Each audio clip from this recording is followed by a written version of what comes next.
In the shadow of the Manhattan skyline is Newark, New Jersey.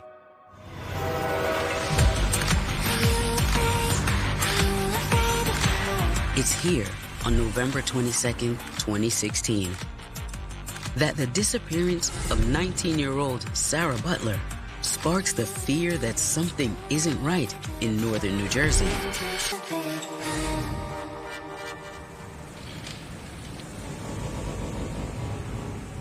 Lodge, right? Take one. I'm Christopher Mogg. I'm a columnist for the Record newspaper in New Jersey and USA Today. Sarah Butler is a 19-year-old college student. She grew up in Montclair, New Jersey. But she went away to college, not very far, at New Jersey City University. It's only 10 miles. Like most kids her age, Sarah does everything online. So she joins a dating app called Tagged. Oh, yeah, she look good, but she bad for me. On November 22nd, while back home for Thanksgiving break, she makes a connection. Maybe I can be who you brag on. Excited, she takes her mom's minivan to go on a date. She's expected home with the van at 8 p.m. that evening. By 8:05 p.m. that night, on November 22nd, Sarah's mother is worried. Sarah's very punctual. This is not like her to not show up, especially since Sarah is driving her mother's car. Sarah's sisters and parents text and call, but they get nothing back.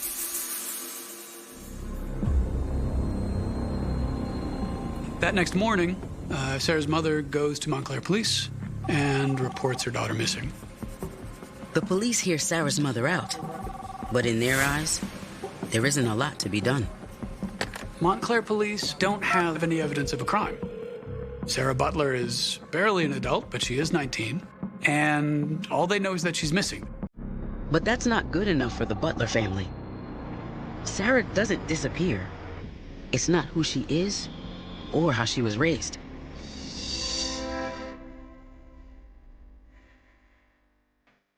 Sarah Butler grew up not poor exactly, but not as affluent as most people think of as Montclair.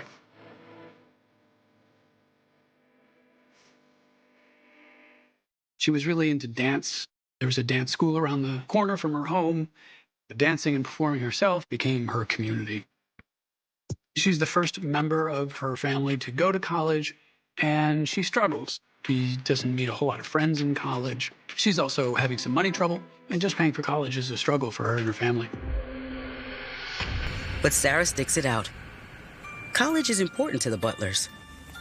Even if school's a struggle, the future is bright. So there's no good reason for Sarah Butler to go missing. Sarah's friends and family start investigating on their own, and they find nothing. Until 3 days after her disappearance. On November 25th, a friend of Sarah's sister spots the family's minivan.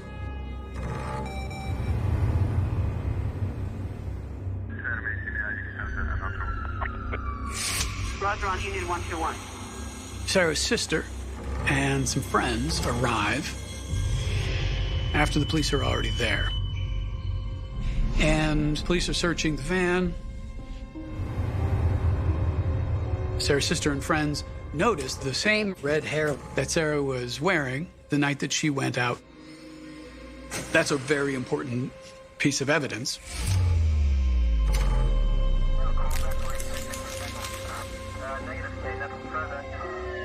So the parking lot where the van was found is searched by police and a cadaver dog. They don't find anything. The abandoned van and hair proved to police that something likely did happen to Sarah. As law enforcement dusts the car for fingerprints and scours what they now believe is a crime scene, one of Sarah's sisters has an idea. Sarah's sister and friends know all of her passwords to all of her accounts. So they get into her Facebook, they get into Tagged, and begin to look for clues. It doesn't take long for them to find a suspect of their own. A man Sarah went to meet on the day she went missing. A man reaches out to her there. His username is Lil Yacht Rock. After a very short preliminary hello, Lil Yacht Rock writes, "Sex for money?" And Sarah Butler is taken aback. She says, "Wow." Then she says, "How much money?" And they negotiate a little, and a price is agreed upon, $500. And she says, "You're not a serial killer, right? LMAO." Sarah is cautious, but college is expensive, and she needs the cash. So she gives Little Yacht Rock her number and agrees to meet up.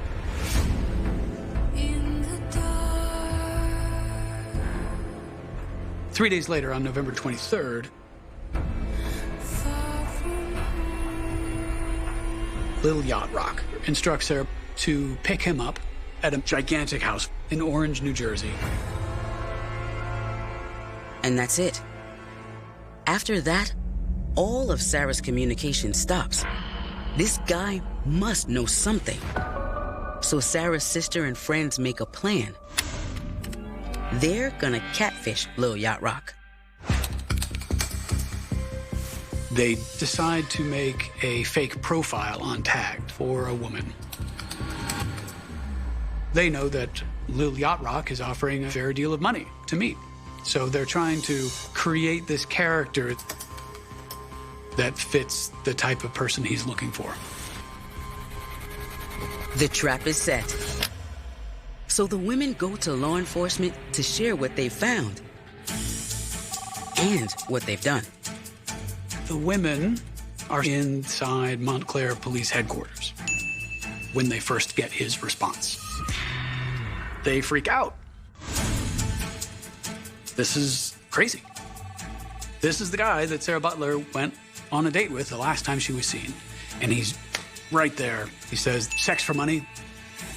Want to meet?" The detectives love the hustle. Now, everyone works together on a response. He is using the same aggressive approach that he used with Sarah Butler. Let's meet quickly. Let's meet now.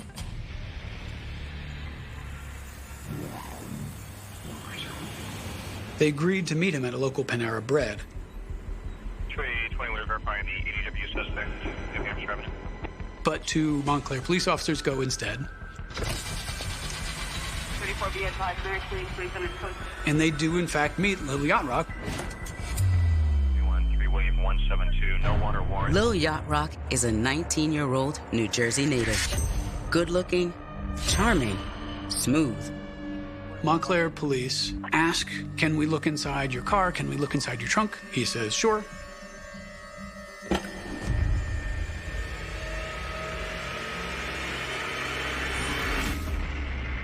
And they don't see anything suspicious. The police officers ask him to go to the police headquarters with them.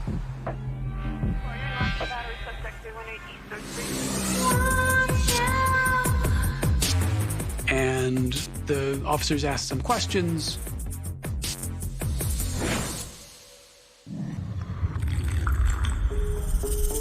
He admits to meeting Sarah on the night in question, but says she dropped him off and he never saw her again. They've got a person who seems eager to help. He's not acting suspicious. He doesn't seem defensive in any way. So they let him go. It's back to square one.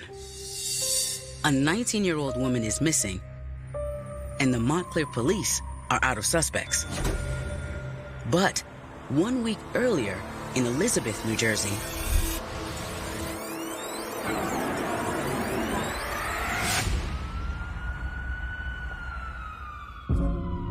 What injuries do you have? Look at my face when I just came. without even knowing it, police have already met a victim of the man responsible for Sarah's disappearance, while investigating a brutal attack that happened just 13 miles away.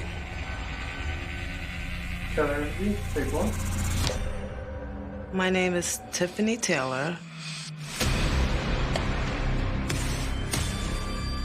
November 15th, 2016. All I remember is waking up in the backseat of the car to him raping me. What Tiffany experiences is so horrifying and so brutal, it will not only change her life forever, it will also shine a light on the case of Sarah Butler.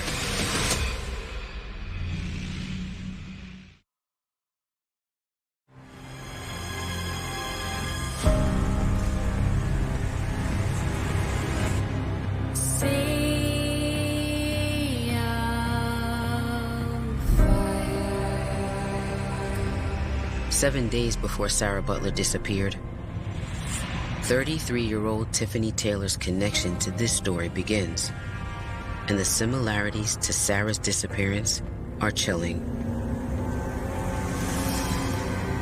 So, on November 15th, 2016, Tiffany Taylor is staying at the Ritz Motel in Elizabeth, New Jersey.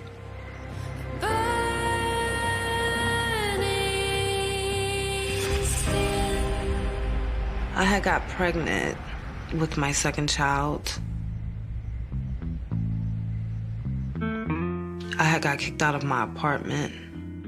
I really didn't have anybody to turn to. So I needed money bad around that time because I had to pay for this room I had to keep up with to keep a roof over my head. I was meeting people and taking their money and doing whatever came to my mind. In 500 feet, slight right toward New Jersey 439 West. This area is just like, it just brings a lot of memories back. I'm having flashbacks in my head. My friend, she was telling me that one of her friends had needed a ride. If I would give him a ride, he would give me some gas money. She gave me his phone number. I started texting him. I texted him the address to where I was. He came. I remember standing right there. Got in the car and he followed, got in the passenger side. And that's when I pulled off. He was a tall guy, kind of slim. And he had on like a ski mask that fully covered his face. And he had on gloves. I didn't think it was strange because everybody in Newark, in Jersey City area, all the guys, they wear ski masks and gloves when it starts getting cold. What I did was I turned down this way because he said he had to use the bathroom. And I pulled over right here. I remember him asking me for a cigarette. He was really quiet. I parked the car. I gave him a cigarette.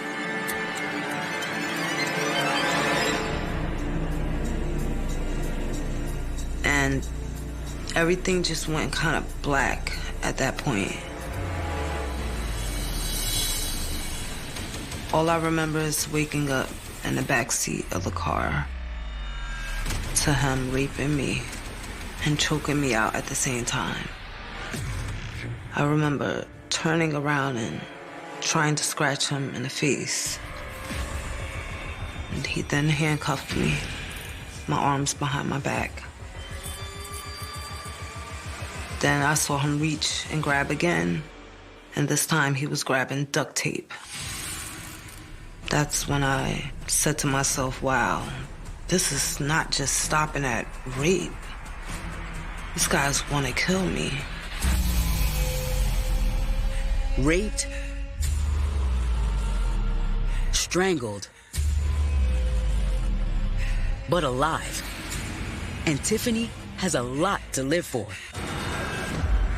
At that point, it was like prey trying to get away from an animal trying to eat them. I had to get out that situation. I was pregnant, and I really wanted my baby.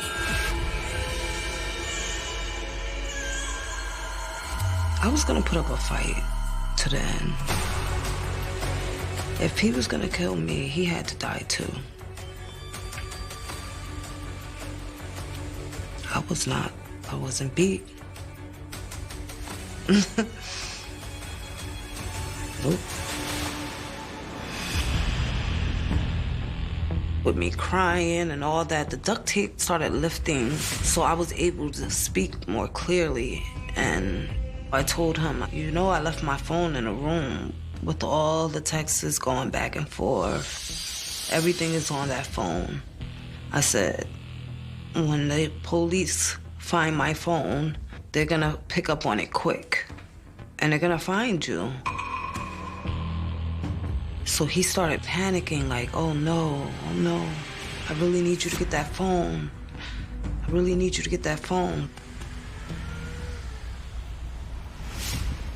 The ride from where the raid happened and going back to the Ritz, it seemed like it took an hour, and it's literally right there. He got me out of the car and pulled my pants and stuff back up. I went up the stairs, and he followed behind me. And I opened the door really fast. I darted in the room, and I slammed the door on him. I just remember him screaming, come back out, you lied. And then I opened up the curtain, and I showed him that I was out of one cuff. I'm really flexible, so like, it's really easy for me to get out of cuffs. And I kind of gave him that look, like, do you really think I'm coming back out? Look. And he ran off.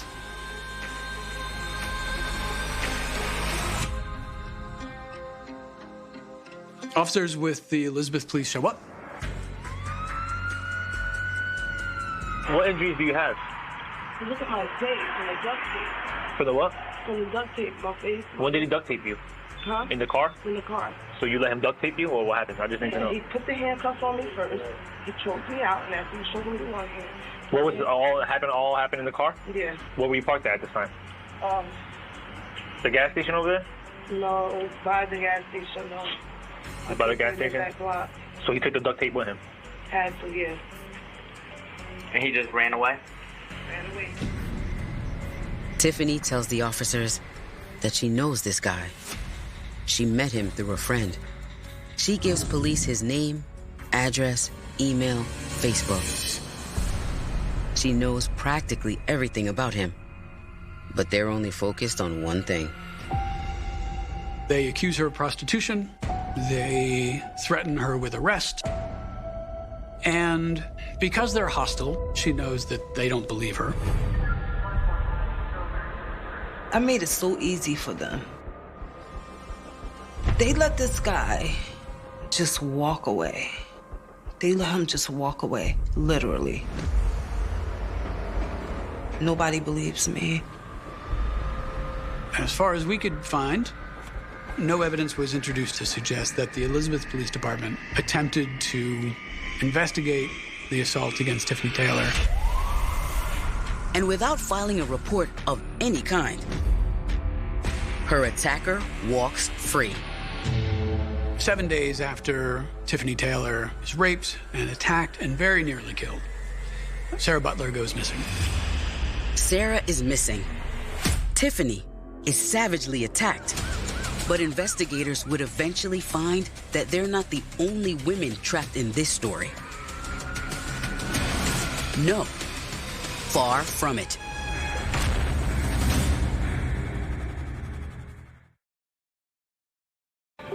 Standing helpless by my window tonight. Stars are shining, but I can't feel the light. Near the end of 2016, a chilling pattern emerges in Northeast Jersey. But no one sees it yet. Sarah Butler goes missing on November 22nd. November 15th, Tiffany Taylor survives an unspeakable attack. But you won't know the truth. But the further you look back, the worse it gets.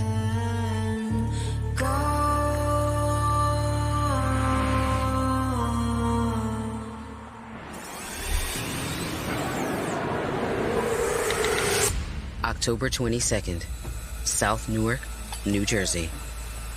On October 22nd, 2016, 33-year-old Joanne Brown, known as London, was outside a Popeyes restaurant in Newark. Welcome to Popeyes. May I take your order? When a man arrived at about 1 p.m. And Joanne Brown caught that man's eye. A memory that still haunts her friends to this day. All right, A-B, common mark. How you doing? My name is Ashley Battle. Me and Joanne, we will forever be family. She always just had a heart of gold, and she had us. Nisha, me. My first name is Phanisha. I met Joanne Brown in maybe 2010, 2011. She also went by London. She was very pretty hair, very humble, bubbly personality. This is my favorite photo of her, because she's just so vibrant, so happy. You see the beautiful smile on her. You see the character in her face. Living with her foster family, she got molested a lot by her foster brothers, foster cousins, foster uncles, aunts. She was literally hurt her whole entire life.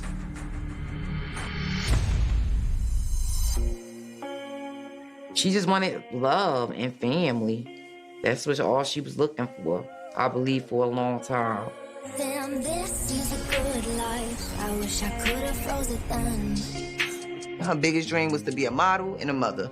You'll be chasing it. Anytime you see her, you'd have thought she was walking down a runway. She's just trying to make money to survive. Some people don't have other options. So, on Saturday afternoon, October 22nd, when a good-looking, smooth guy in a BMW rolls up looking for a date, Joanne is game.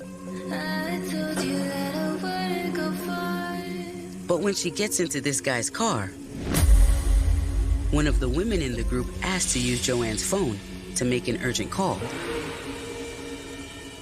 And so Joanne handed off her phone and didn't have it as they drove. Joanne departs with the client. But just a few minutes later, probably realizing she doesn't have her cell, Joanne borrows his phone. She calls her friend Amina and tells her she's safe. 2.5 hours later, Amina gets another call from the same number Joanne called from earlier that afternoon. Amina picks up and says, "Hello?" And there's silence on the other end of the line. "Hello?" And then the call ends. Amina doesn't get it. Is Joanne calling her? Is she okay? If she's safe, why doesn't she say something? Anything. Amina called several times after that, and no one picked up. When Joanne doesn't reappear later that evening, Amina recognizes the importance of having this guy's cell phone number. The next day, Amina went to Newark police to report Joanne missing. But law enforcement doesn't take immediate action. Coincidentally, It's the same number that Tiffany Taylor tries to give police 24 days later. Ran away? We went to the precinct. I'm like, I want to report a missing person. The first thing they said, well, was she a streetwalker? So. Everybody deserves help, and they did not help that girl. Police don't care about women like that. They feel like women like that put themselves in a predicament. Joanne's friends feel ignored by police, so they do their own sleuthing. We called every hospital to see if she even checked herself in a psych ward. Then called every jail that she can possibly go to. Nothing.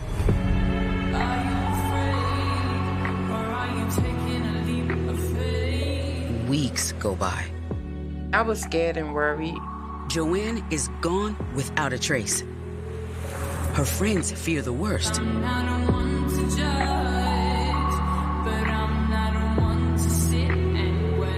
But there's no concrete evidence of a crime, unless you look back 2 months earlier.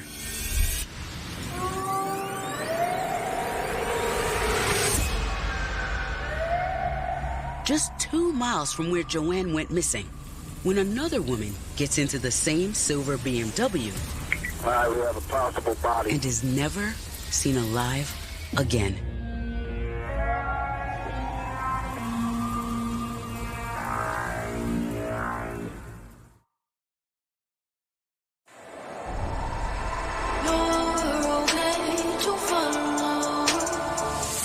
August 31st, 2016, Northeast New Jersey. The first woman in a string of disappearances goes missing. Took me for a fantasy with all of these catastrophes. A beautiful 19-year-old named Robin West. This is the bar where we come down, come down. Question interview, take one. Reverend Leroy West. I am Associate Pastor for Bible Fellowship Church of God in Philadelphia, Pennsylvania. Robin was born September 5th of 1996. Very energetic, full of life. Say a prayer. The biggest thing that we had in common was music. Like it's yours. That's what brought us together. She was a free spirit. If she decided to do something, that's what she was gonna do, and you couldn't sway her either way. By the time Robin is 19, that independent spirit finds itself wanting more. So Robin and her best friend Bernicia have a risky side hustle in Philadelphia where they've grown up. Bernicia and Robin began working as sex workers, and they would pair up to keep each other safe. They would meet clients online through websites and then meet the clients at hotel rooms around the Philadelphia area. Our children do things that we may not like all the time. They go astray. Doesn't mean we don't love you.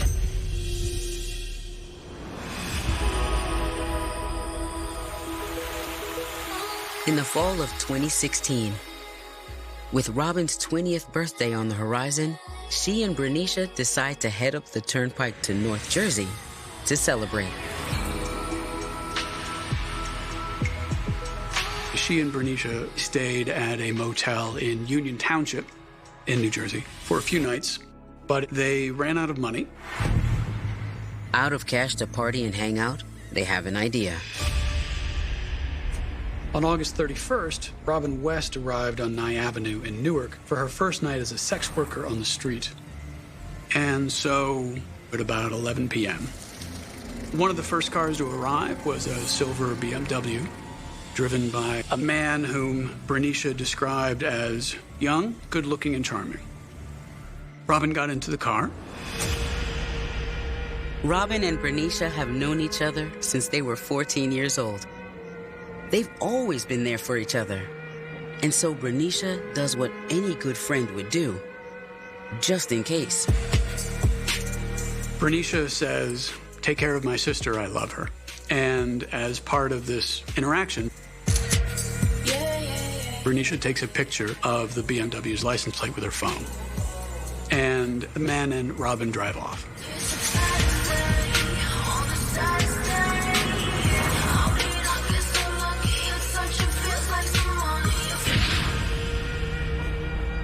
Three hours later, at 2 a.m, 7 miles from where Bernicia sees Robin off, there's a house on fire. 911, where's the emergency? There's a fire in somebody's house on Lakeside Avenue. Oh my God. It was a large fire. We're getting a report of a structure fire in the area of Lakeside Avenue and Watchung Avenue. It became a 5-alarm fire with all the appearances of arson. Firefighters from 5 different cities showed up to put it out. All right, we have a possible body on scene. The body is burned beyond recognition.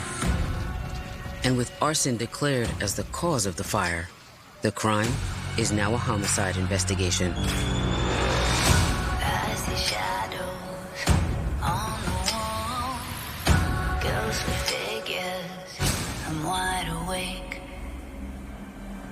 By 6 a.m., Bernicia hasn't heard from Robin. No text, no calls. When Bernicia didn't hear from Robin, she went to the Newark Police 16th Precinct to report Robin missing.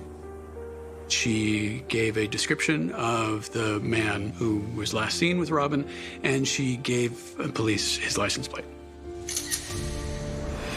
Law enforcement in Newark listens to Bernicia's story and her concerns, but technically, Robin is just missing. So investigators choose not to run the plate and give Robin time to show up.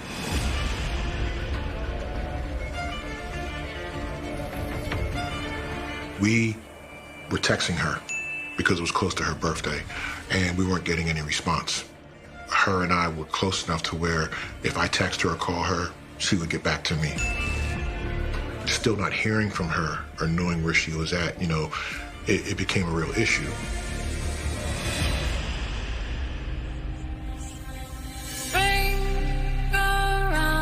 Then, on September 13th, a father's worst nightmare.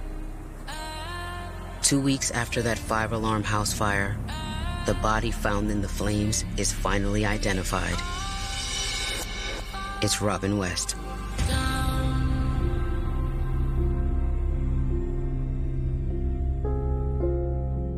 I screamed and then slid to the floor.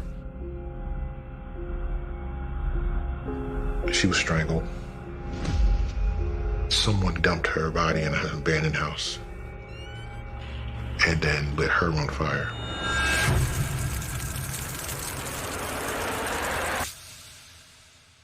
She didn't deserve to die like this. Police don't know who's responsible, but there's an answer. It's with the woman that started this story. Sarah Butler, the college kid from Montclair who loved to dance. She went missing on November 22nd after meeting a handsome young guy from the internet. After 12 long days of searching, the Butler family is desperate for news of Sarah's whereabouts. Finally, the police secure Sarah's cell phone records. The detectives race to the last location Sarah Butler's phone pinged, a local park called Eagle Rock Reservation. They walked across the property there, and hidden partially behind a trailer, beside a gravel parking lot,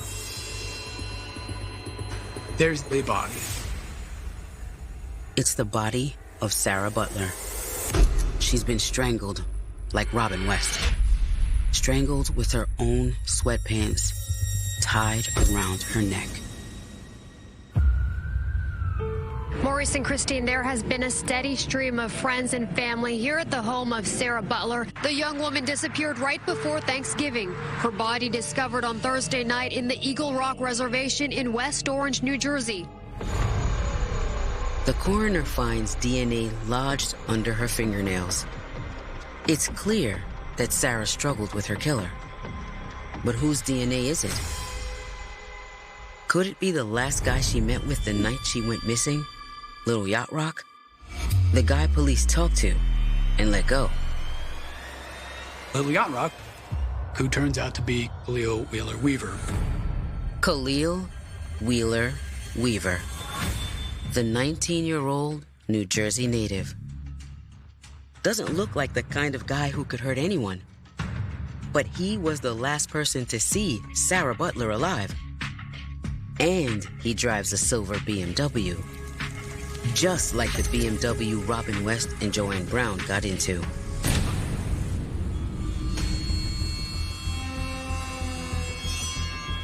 December 4th, police execute a search warrant on Wheeler Weaver's house. They find 2 cell phones in his bedroom. They also ask for his DNA. Evidence was found that she had skin that matched Wheeler Weaver's DNA under her fingernails. I couldn't help her. That's the most hardest part. I loved her. She knew that, and I would do anything for my baby. Rest in peace, Sarah, and you will truly be missed.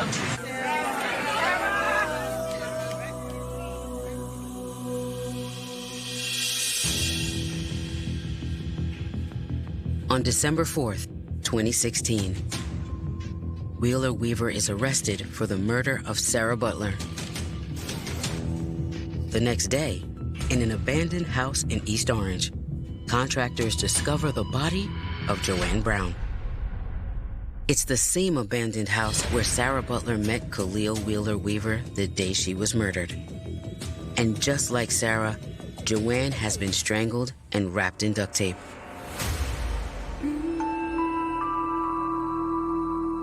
Joanne's friends, Farnisha and Ashley, finally get the call they've been dreading. We went to the detective's office, and I just heard Ashley screaming. I had to identify her body through a picture, and it made me sick to my stomach.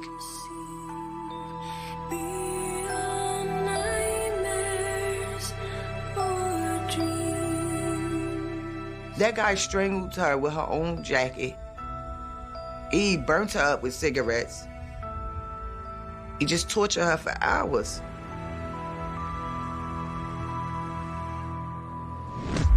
Investigators don't know who tortured and killed Joanne, but they will. The night Wheeler Weaver is arrested for Sarah Butler's murder, a man watching the local news starts putting the puzzle together. Authorities are waiting for autopsy results before they pursue a lead that they already have. And I get this call from my brother saying, Tiffany, they got him. They got him, Tiffany. Some new information tonight now in the death of a college student from Montclair. Police say they have arrested a suspect in the murder of Sarah Butler.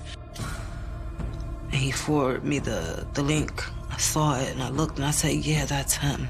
They got him. They got him. Police believe 20-year-old Khalil Wheeler Weaver of East Orange strangled Sarah Butler. I feel as though her life could have been saved if only the police would have believed me. And he just ran away? Ran away. I knew I had to do something because I didn't get away for nothing. So I started to open my mouth. Victor Butler holds his wife as she wipes away tears, watching 20-year-old Khalil Wheeler Weaver face charges in their daughter's murder. Across 84 days in 2016, Sarah Butler, Robin West, and Joanne Brown are murdered. Tiffany Taylor barely escapes with her life. Might not see the light again, but I won't stop trying. I knew I had to do something, so I started going to that court and letting them know who I am. Tiffany tells the prosecutor, Khalil Wheeler Weaver did this to me too. Tiffany Taylor was able to establish the common modus operandi through each of these cases. He wraps their mouth in duct tape, he rapes them, he strangles them. It's a very specific way of attacking someone. And so police realized that Joanne Brown and Robin West fit the model. After Tiffany establishes a pattern, investigators dig into recent unsolved murders in the area and find the evidence collected by the women in this story. Evidence that was largely ignored at the time. One of our friends had his telephone number. This is his telephone number. Robin's friend took a picture of Khalil's license plate. They already knew his name. I gave them everything. But he walked away.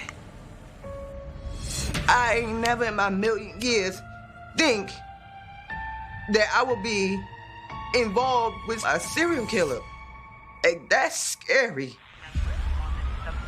Khalil Wheeler Weaver, born and raised in New Jersey, he was viewed as an outsider, a bit of a nerd. He came from a good family. But no one could have imagined the darkness lurking within. I feel like it was a monster inside of him because I saw that other personality too. The quiet guy, the kid. What happened to that kid?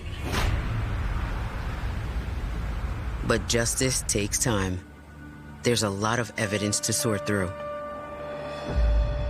3 murders. 1 attempted murder. It's 3 years till the trial. Finally, in September 2019, it happens. He was facing 3 counts of murder, 1 of attempted murder, rape, arson, and desecration of human remains. The evidence going into the trial is very damning.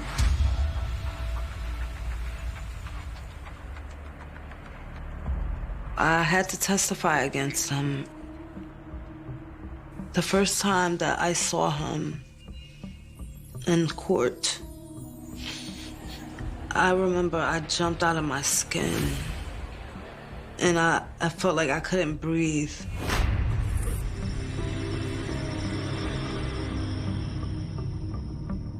But that scaredness went to madness. I wasn't gonna let him get away with what he did to me. He had to go. Investigators have plenty of evidence on the women's phones. But they've got Khalil Wheeler Weaver's phone too. And it connects every dot.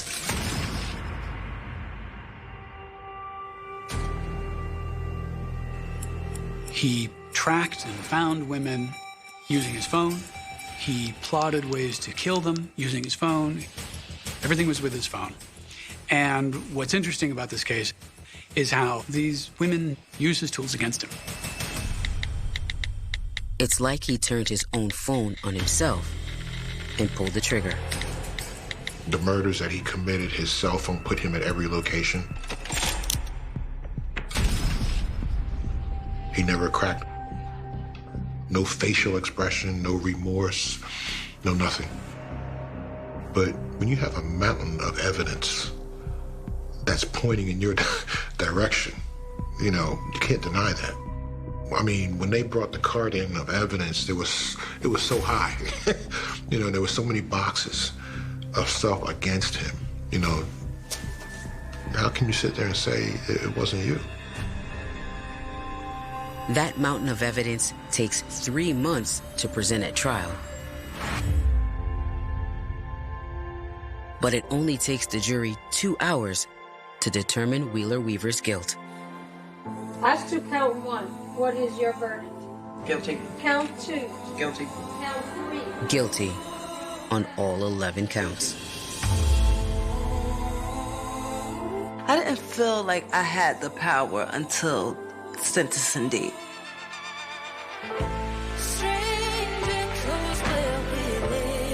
I tried everything I could do to make sure that the people heard me and that he was gonna be locked up.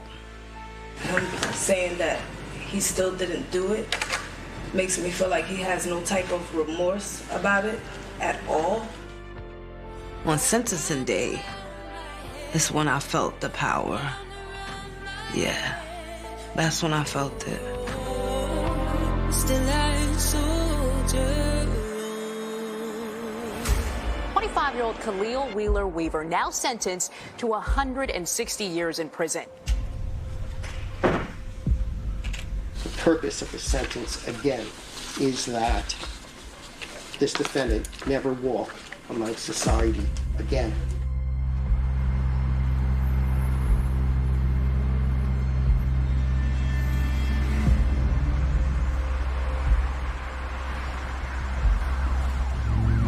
Khalil Wheeler Weaver, accused of strangling this teenager to death. Mawa Doumbia vanished in 2016 after she left her home in Newark. Police say digital evidence connected her death to Mr. Wheeler Weaver. It's a lot of black girls that been missing. There's a lot of sex workers that been going missing. Have he been doing this? Because don't nobody just wake up today and just want to just kidnap 4 people. He could have done this to many other girls, and this is all y'all know about. The possibility that there are even more women who lost their lives is haunting. But the actions of these 4 young women and their friends caught a killer. It's absolutely true that the women who were victims of Wheeler Weaver and women who put themselves in the path of becoming his next victim stopped him. Without their intervention, it seems likely that he would have murdered many more women.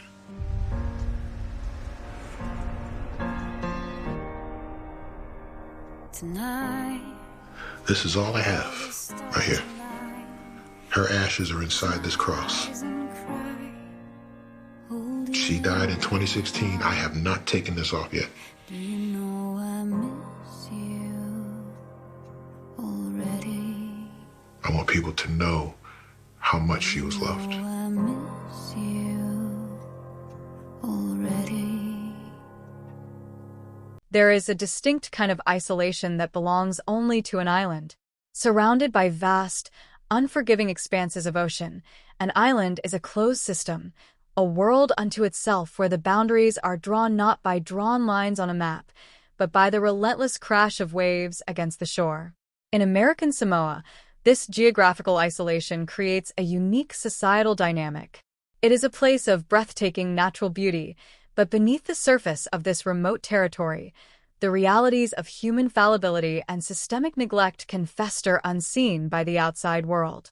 When the societal contract breaks down in such an isolated place, the consequences are magnified, trapped within the confines of the shoreline.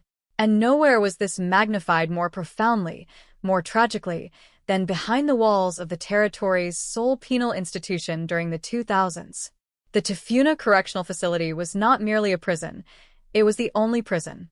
This singular fact is crucial to understanding the catastrophe that would eventually unfold within its perimeters. In mainland jurisdictions, penal systems are often vast and stratified. There are minimum security camps for nonviolent offenders, medium security facilities for those requiring closer monitoring, and maximum security fortresses designed to contain the most dangerous individuals society has produced. There is a sorting mechanism, a deliberate attempt to separate the desperate from the predatory. But Tafuna stood alone. It was the designated repository for every transgression, every broken law, and every convicted individual on the island. It was a forced convergence of the entire spectrum of criminality. Imagine the psychological reality of such an environment. A young person, perhaps convicted of a minor theft or a low-level, non-violent infraction, is processed through the gates of Tafuna. They have made a mistake, perhaps driven by poverty or momentary lapse in judgment. Yet, because there is nowhere else to send them, they are thrust into the exact same holding areas, the exact same claustrophobic corridors, as individuals who have committed acts of unimaginable violence. They are forced to share breathing space with hardened, dangerous offenders whose lives are governed by entirely different moral compasses. The administration was supposed to manage this volatile mix to ensure that the lesser offenders served their time safely, but the reality on the ground was a terrifying abdication of that duty. This dangerous commingling was exacerbated by a state of severe, chronic overcrowding. A prison is designed with a specific mathematical formula in mind. A certain number of cells, a certain square footage per human body, a calculated capacity for ventilation, sanitation, and supervision. Tafuna routinely shattered these mathematical limits. The facility was forced to operate at double and frequently triple its designed capacity. The physical space remained static, while the human population swelled to bursting. The resulting atmosphere was less like a correctional institution and more like a human pressure cooker. Every square inch of the facility was contested territory. The sheer density of human bodies created an environment of constant, unavoidable friction. In a space overcrowded to such an extreme degree, privacy becomes a forgotten luxury. Sleep is a vulnerability. The noise is a constant, oppressive entity in itself. It is the sound of hundreds of frustrated, anxious, and angry individuals stacked on top of one another. The air grows stagnant, thick with tension, and the physical reality of too many people confined in too small a space. This physical proximity accelerates conflict. A wrong look, an accidental brush of shoulders in a crowded hallway, a dispute over a meager ration or a few inches of sleeping space can instantly escalate into violence. The administration had essentially packed a powder keg with highly combustible material, filling it far beyond its limits, and left it to simmer under the tropical heat. Yet, a crowded room is only chaotic if there is no one directing the flow. The true horror of Tafuna lay in the catastrophic failure of its supervision. The ratio of correctional officers to inmates was dangerously, almost laughably, inadequate. There simply were not enough guards to monitor the vast, overcrowded population. The officers who were present found themselves vastly outnumbered during every shift. This severe understaffing rendered the supervision of common areas practically impossible. Large yards, communal dining halls, and crowded cell blocks became blind spots where the authority of the state simply did not exist. The guards, acutely aware of their numerical disadvantage, were placed in an impossible situation. Their primary directive inevitably shifted from maintaining absolute order and ensuring the safety of every inmate to simply surviving their shift. This numerical imbalance created a profound psychological shift within the facility. When the designated authority figures are too few to enforce the rules cease to exist. The inmates recognized this glaring vulnerability immediately. They understood that the guards could not be everywhere, could not see everything, and most importantly, could not protect everyone. The result was a terrifying withdrawal of state control from the interior life of the prison. The administration controlled the perimeter walls, ensuring no one escaped into the island, but inside those walls, they had effectively surrendered their authority. Compounding the lack of human supervision was the utter collapse of the facility's physical infrastructure. A prison relies on architecture and technology to maintain control. It relies on solid walls, functioning locks, and vigilant surveillance. Tafuna was failing on all these mechanical fronts. The locks on the cell doors, the most basic unit of containment and safety in any prison, were frequently broken. A broken lock transforms a cell from a secure unit into a permeable boundary. It means an inmate cannot lock themselves in for safety, nor can the administration lock them in for containment. The physical barriers separating rival groups or protecting the vulnerable from the predatory were compromised. Furthermore, the technological eyes of the prison were blind. The surveillance camera systems, essential for monitoring the blind spots that understaffed guard patrols could not cover, were largely non-functional. Whether due to long-term neglect, lack of maintenance funding, or intentional sabotage that went unaddressed, the cameras stared blankly, recording nothing. This absence of surveillance removed the final layer of accountability. If an act of violence occurred in a corridor with a broken camera and no guards present, it officially never happened. The perimeter fences, too, were reported to be loose and deteriorating, a symbolic representation of the decaying authority within. With broken locks, blind cameras, and inadequate physical barriers, the concept of separating dangerous inmates from the vulnerable population became a hollow administrative fiction. The prison administration had essentially lost the physical means to enforce isolation or protection. This total systemic failure, the severe overcrowding, the terrifying lack of staffing, the mixing of disparate offender populations, and the crumbling physical infrastructure created a massive, dangerous void. In the study of criminal justice and sociology, there is a fundamental principle regarding power dynamics. Nature abhors a vacuum. When the legitimate authority, represented by the state and the prison administration, retreats and fails to govern a space, an illegitimate authority will inevitably, rapidly, and violently rise to take its place. The power vacuum inside Tafuna was vast, and it was quickly filled by the most aggressive, organized elements within the inmate population. This is how the law of the jungle takes root in a civilized society's backyard. In the absence of protection from the guards, the inmates had to find alternative means of survival. The petty thief thrown into the deep end could not rely on a correctional officer to save them from an extortionist or an assailant. They had to seek shelter under a different umbrella. This necessity fueled the rise of powerful, violent prison gangs. These syndicates became the de facto administrators of the cell blocks. They were the ones who truly dictated the rhythm of daily life behind the walls. The gangs established their own brutal, uncompromising hierarchies. They divided the contested territory of the overcrowded prison amongst themselves. They controlled the black market, the distribution of contraband, and the allocation of the few resources available. Most chillingly, they established their own internal justice system. They created a complex, unwritten code of conduct, a set of laws that governed how inmates were to behave, who they could speak to, and how disputes were to be settled. These rules were not drafted in a legislature or overseen by a judge. They were forged in violence and enforced through intimidation. The administration's neglect allowed these criminal structures to solidify their grip on the facility. The guards, outnumbered and unsupported by failing infrastructure, were often forced into a grim compromise. Reports and subsequent investigations would suggest a disturbing pattern of complicity, or at the very least, willful ignorance among the staff. Faced with overwhelming numbers and the constant threat of violence, some correctional officers chose to look the other way. They turned a blind eye to the internal disciplinary actions carried out by the gangs, allowing the syndicates to police their own members and enforce their brutal laws.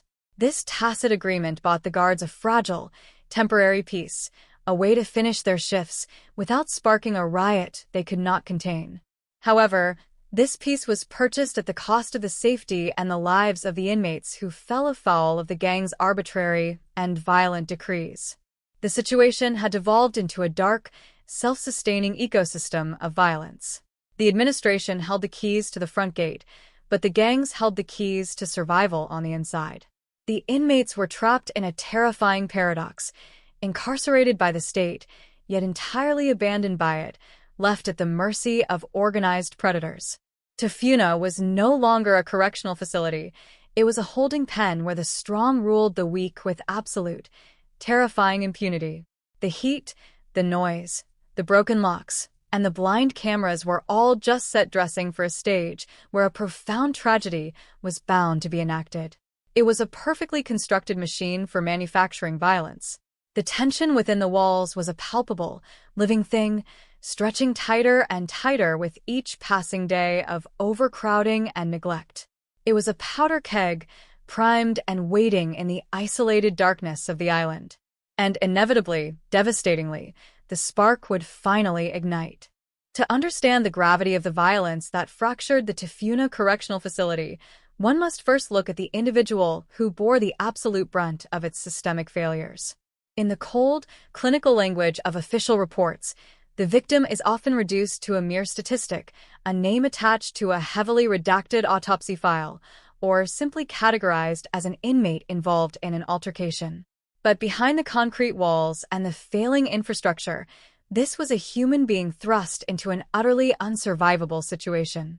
We must strip away the clinical detachment and look closely at the profile of the person who is targeted, for his vulnerability is the key to understanding the sheer cruelty of the gang-run ecosystem.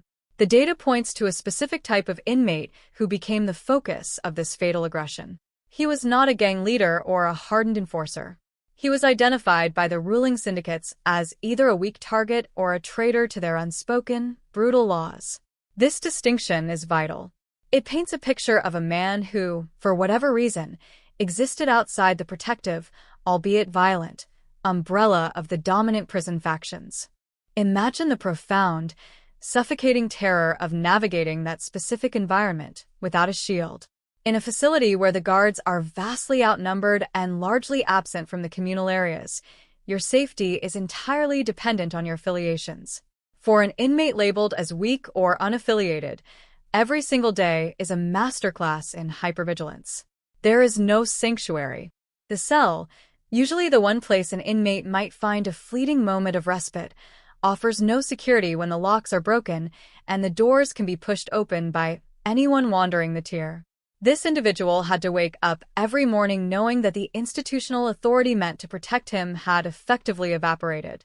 He was entirely exposed in a landscape populated by predators who recognized that exploiting the vulnerable carried absolutely no administrative consequences. The psychological toll of this constant exposure is unimaginable. It is a state of perpetual fight or flight, but with nowhere to run and no weapons with which to fight. The designation of being a traitor or a weak link in the eyes of the prison gangs is essentially a death sentence suspended only by time and opportunity. The gangs at Tafuna did not operate on a system of rehabilitation or second chances. Their power was absolute, and it was maintained through a rigid, uncompromising enforcement of fear. If an inmate refused to comply with an extortion demand, if they failed to show the required deference to a gang member, or if they attempted to step away from an affiliation they were forced into, they immediately became a target. The victim in this case found himself in this exact, terrifying crosshair.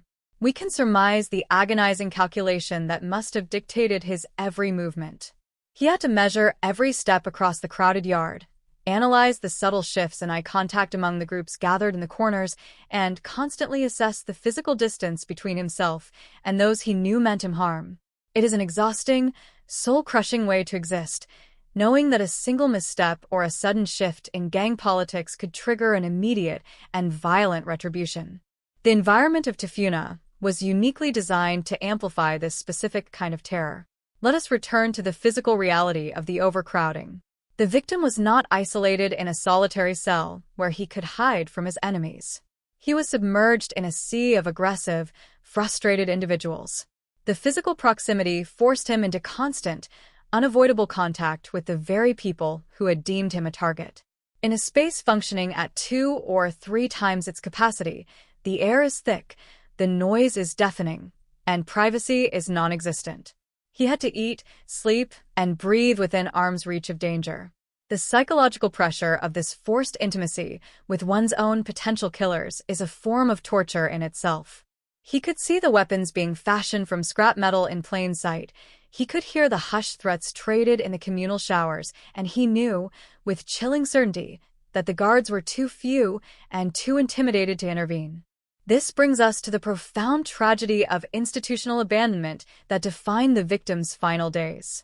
The realization that nobody is coming to save you is perhaps the darkest epiphany a human being can experience. The victim living inside Tafuna would have witnessed the guards turning a blind eye to the daily acts of intimidation and violence. He would have seen the unspoken agreements between the understaffed officers and the gang leaders, the quiet compromises made to keep the overall facility from erupting into a full-scale riot. For the targeted individual, this meant that the state, the entity that had stripped him of his freedom and placed him in this environment, had completely abdicated its responsibility to keep him alive. He was trapped in a cage where the zookeepers had handed the keys to the wolves. The desperate isolation he must have felt, surrounded by hundreds of people yet entirely alone in his peril, is the emotional core of this tragedy. To truly understand the victim's plight, we must delve into the concept of the prison ecosystem as a closed, Darwinian environment. In the absence of legitimate rules, the facility reverted to a primitive state where survival of the fittest, or rather, survival of the most viciously organized, became the only law.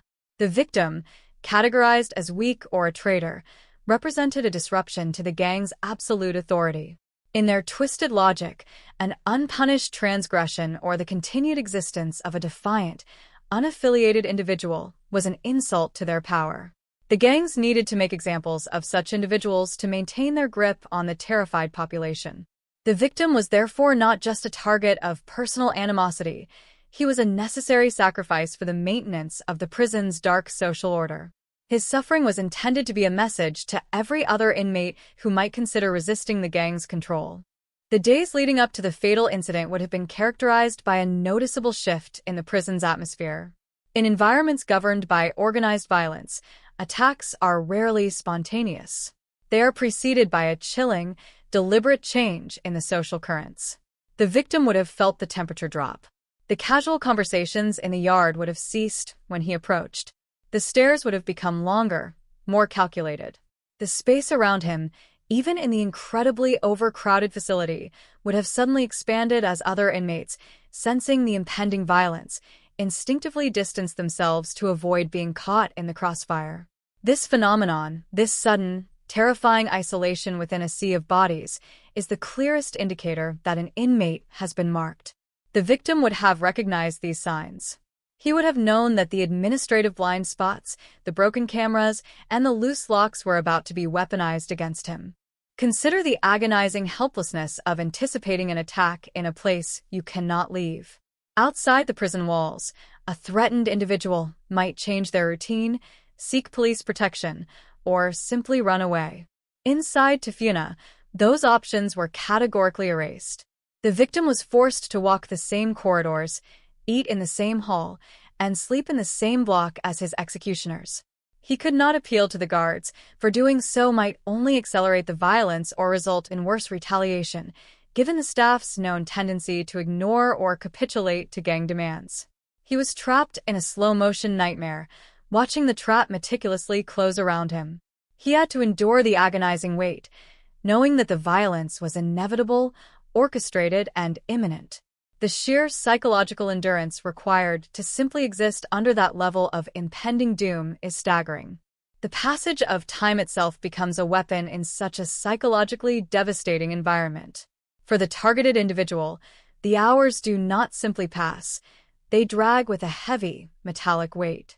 Nighttime, usually a period of rest, transforms into the most dangerous phase of existence. As the artificial lights dim and the inadequate guard patrols become even sparser, the shadows of the overcrowded cell blocks stretch long and menacing.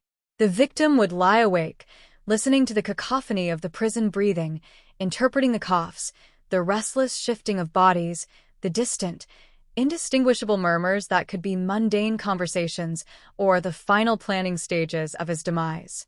Every metallic clink, every scrape of a boot on the concrete floor sends a spike of adrenaline through the heart. The broken locks on the doors mean that at any moment, the fragile barrier between him and his predators could be breached. Sleep, when it finally comes, is shallow and fractured, offering no real escape from the overwhelming reality of his precarious situation. This chronic sleep deprivation, combined with the unyielding stress of hypervigilance, slowly erodes the mind, wearing down the victim's psychological defenses long before the physical blows are ever struck. It is a slow, methodical breaking of a human spirit by the very environment designed to hold it. The background of this tragedy is painted with the broad strokes of systemic failure, but the portrait of the victim brings it down to a devastatingly personal level. He was a product of the island's justice system, a man sent to serve his time, only to be thrown into a gladiatorial arena without a shield. The state's failure to provide adequate funding, staffing, and basic infrastructure directly translated into his daily, waking terror. Every broken lock was a threat against his life. Every non-functional camera was a guarantee of impunity for his attackers. Every understaffed shift was a confirmation of his complete abandonment. The victim's experience serves as a harrowing indictment of a system that prioritized containment over correction and budget constraints over basic human survival. He was the collateral damage of massive administrative negligence. As we prepare to examine the horrifying climax of this tension, it is crucial to keep this portrait firmly in mind. The violence that is about to unfold was not an anomaly. It was the perfectly predictable outcome of the environment the victim was forced to inhabit. It was the logical conclusion of a system that allowed predatory gangs to define the rules of existence. The victim, isolated, targeted, and utterly abandoned by the authorities, stood absolutely no chance against the orchestrated brutality that the failing infrastructure of Tafuna had incubated. He was a man waiting for a storm in a house with no roof, a tragic figure caught in the deadly intersection of institutional neglect and unchecked, organized malevolence. His story is a dark reminder of what happens when society locks human beings away and throws away the only compass of morality and order that can protect them from each other, leaving the vulnerable to pay the ultimate price for the state's profound failures. The atmosphere in a severely overcrowded prison does not just change, it shifts with a heavy, palpable suddenness that every seasoned inmate recognizes with dread. On the day the violence erupted at the Tafuna Correctional Facility, this shift would have been the very first indicator that the precarious, gang-enforced peace was about to violently shatter. We know from the meticulous investigations that followed the tragedy that this was not a spontaneous eruption of anger. It was not a sudden argument over a smuggled cigarette, a misplaced ration, or a minor slight that escalated out of control in the heat of the moment. It was a cold, calculated, and heavily orchestrated maneuver. The dominant syndicate within the facility had made a definitive decision. A brutal message needed to be sent to the entire population, and the victim, isolated and tragically unprotected, had been chosen as the canvas upon which this terrifying message would be written in blood. The sheer calculation behind the attack strips away any administrative illusion that this was mere, unpredictable chaos.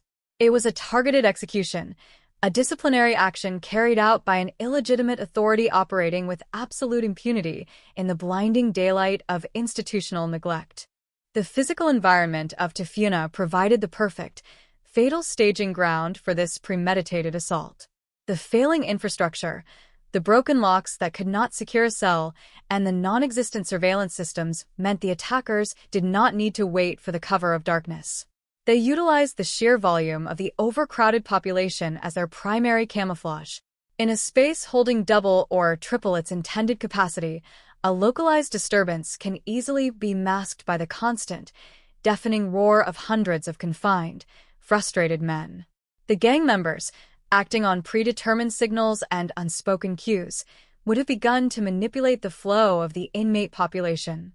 They would have subtly blocked certain corridors with their bodies, created deliberate congestion in key transit areas, and essentially corralled their target into a specific, highly vulnerable geographical location within the prison. This was most likely a corner of a cell block or a section of the recreation yard known to be a complete blind spot, a place where the broken cameras stared uselessly at the concrete and where the severely understaffed guard patrols rarely, if ever, ventured. The victim, navigating the suffocating throng of bodies, would have suddenly found his pathways restricted, the crowd thickening ominously around him not by accident, but by a terrifying, inescapable design. As the trap methodically closed, the terrifying reality of the prison's black market was fully brought to bear. The subsequent shakedowns and federal investigations revealed a horrifying, hidden arsenal within the deteriorating walls of Tafuna. The inmates were not attacking with bare hands alone. They were armed with an array of lethal, improvised weaponry. Scrap metal scavenged from the decaying infrastructure, jagged pieces of perimeter fencing, heavy broken pipes, and shattered construction materials had been meticulously ground down against the abrasive concrete floors over weeks or perhaps months. They were transformed into deadly shanks, crude machetes, and heavy, skull-crushing bludgeons. The ubiquitous presence of these weapons underscores the total, catastrophic collapse of the facility's security protocols. An inmate population cannot amass such a significant armory unless the regular cell searches are woefully inadequate, the administration is dangerously indifferent, and the structural integrity of the building itself is literally being dismantled by the prisoners to forge instruments of murder. When the gang finally descended upon the cornered victim, they brought this terrifying arsenal with them, turning a physical assault into a relentless, lethal barrage of sharpened steel and blunt force. The suddenness and the overwhelming, disproportionate force of the attack were specifically designed to completely neutralize the victim before any semblance of a defense could be mounted. He was driven into a corner, completely cut off from any potential avenue of escape or sanctuary. The ensuing violence was a horrifying, kinetic manifestation of the law of the jungle that had taken deep root in Tafuna. It was an assault characterized by absolute, uninhibited brutality. The attackers did not strike once or twice to inflict a simple warning or a minor injury. They swarmed the victim in a coordinated pack, utilizing both their makeshift weapons and the sheer, devastating blunt force of their hands and heavy boots. The objective was not merely to injure, but to utterly devastate, to leave a broken physical testament to the gang's absolute, unchallengeable power. Every blow struck with a piece of sharpened scrap metal, every vicious kick delivered to the defenseless man on the ground, was a violent reinforcement of the gang's authority over the terrified, captive prison population watching from the periphery. The victim, having been branded a traitor or a weak link by the syndicate, was subjected to a sustained, agonizing barrage of violence that his human body simply could not withstand. While this horrific execution was taking place in the blind spot, a parallel, equally disturbing tragedy was unfolding among the very people employed by the state to prevent it. The Tafuna Correctional Facility was built of concrete and steel. It was not soundproof. The sheer chaos of a coordinated gang attack, the aggressive shouting of the assailants, the brutal, sickening sounds of the physical assault, and the desperate, agonizing screams of the victim would have echoed violently down the overcrowded corridors. The correctional officers on duty absolutely heard the violence erupting. They knew precisely what those horrifying sounds meant in the context of their volatile environment. Yet, the official records and the damning investigations that followed highlight a chilling, undeniable reality. The administrative response was fatally, agonizingly delayed.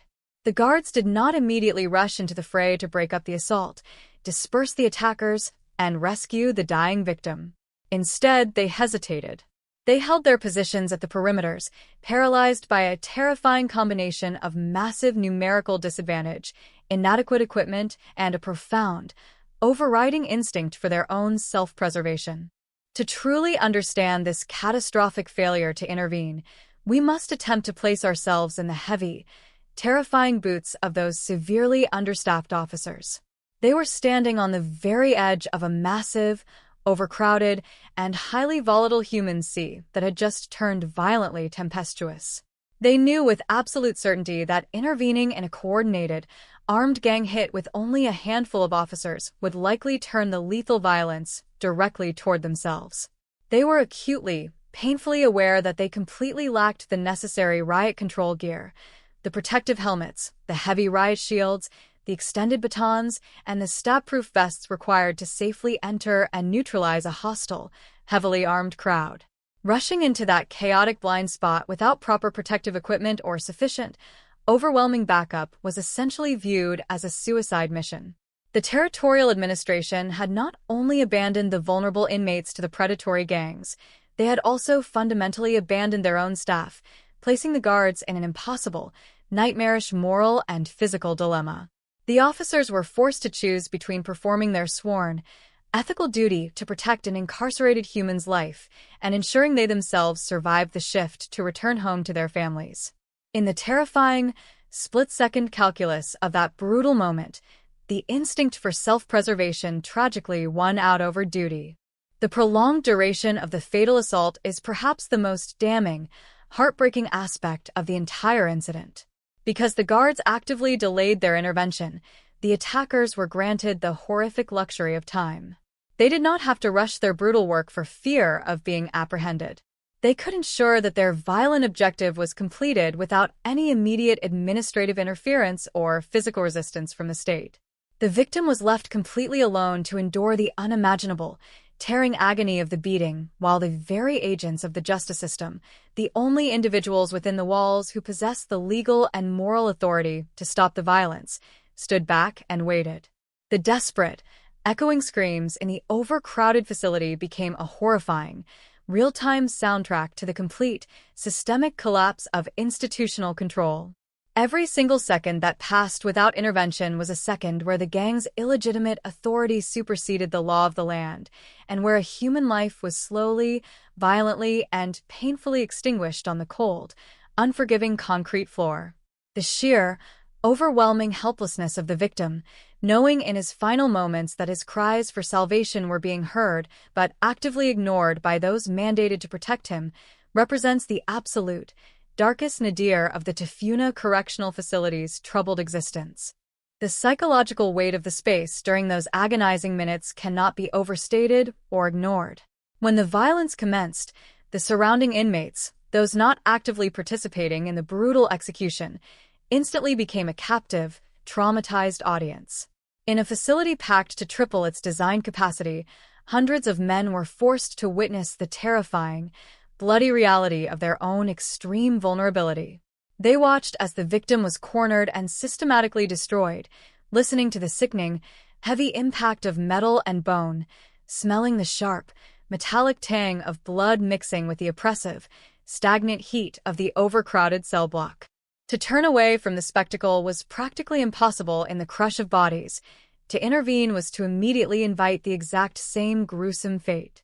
This forced, horrific voyeurism was an intentional, deeply psychological tactic employed by the gang. The assault was purposefully designed to be a theatrical display of supreme, unchallengeable power. By executing the victim in a crowded, communal space and demonstrating clearly that the guards would not, or could not, stop them, the attackers embedded a profound, paralyzing trauma into the collective psyche of every single inmate present. They were not just killing one man. They were systematically murdering any lingering hope of safety, fairness, or state protection within the minds of the entire captive population. Furthermore, the specific nature of the injuries inflicted upon the victim told a grim story of unbridled, unchecked rage that had been allowed to fester and mutate in the claustrophobic conditions.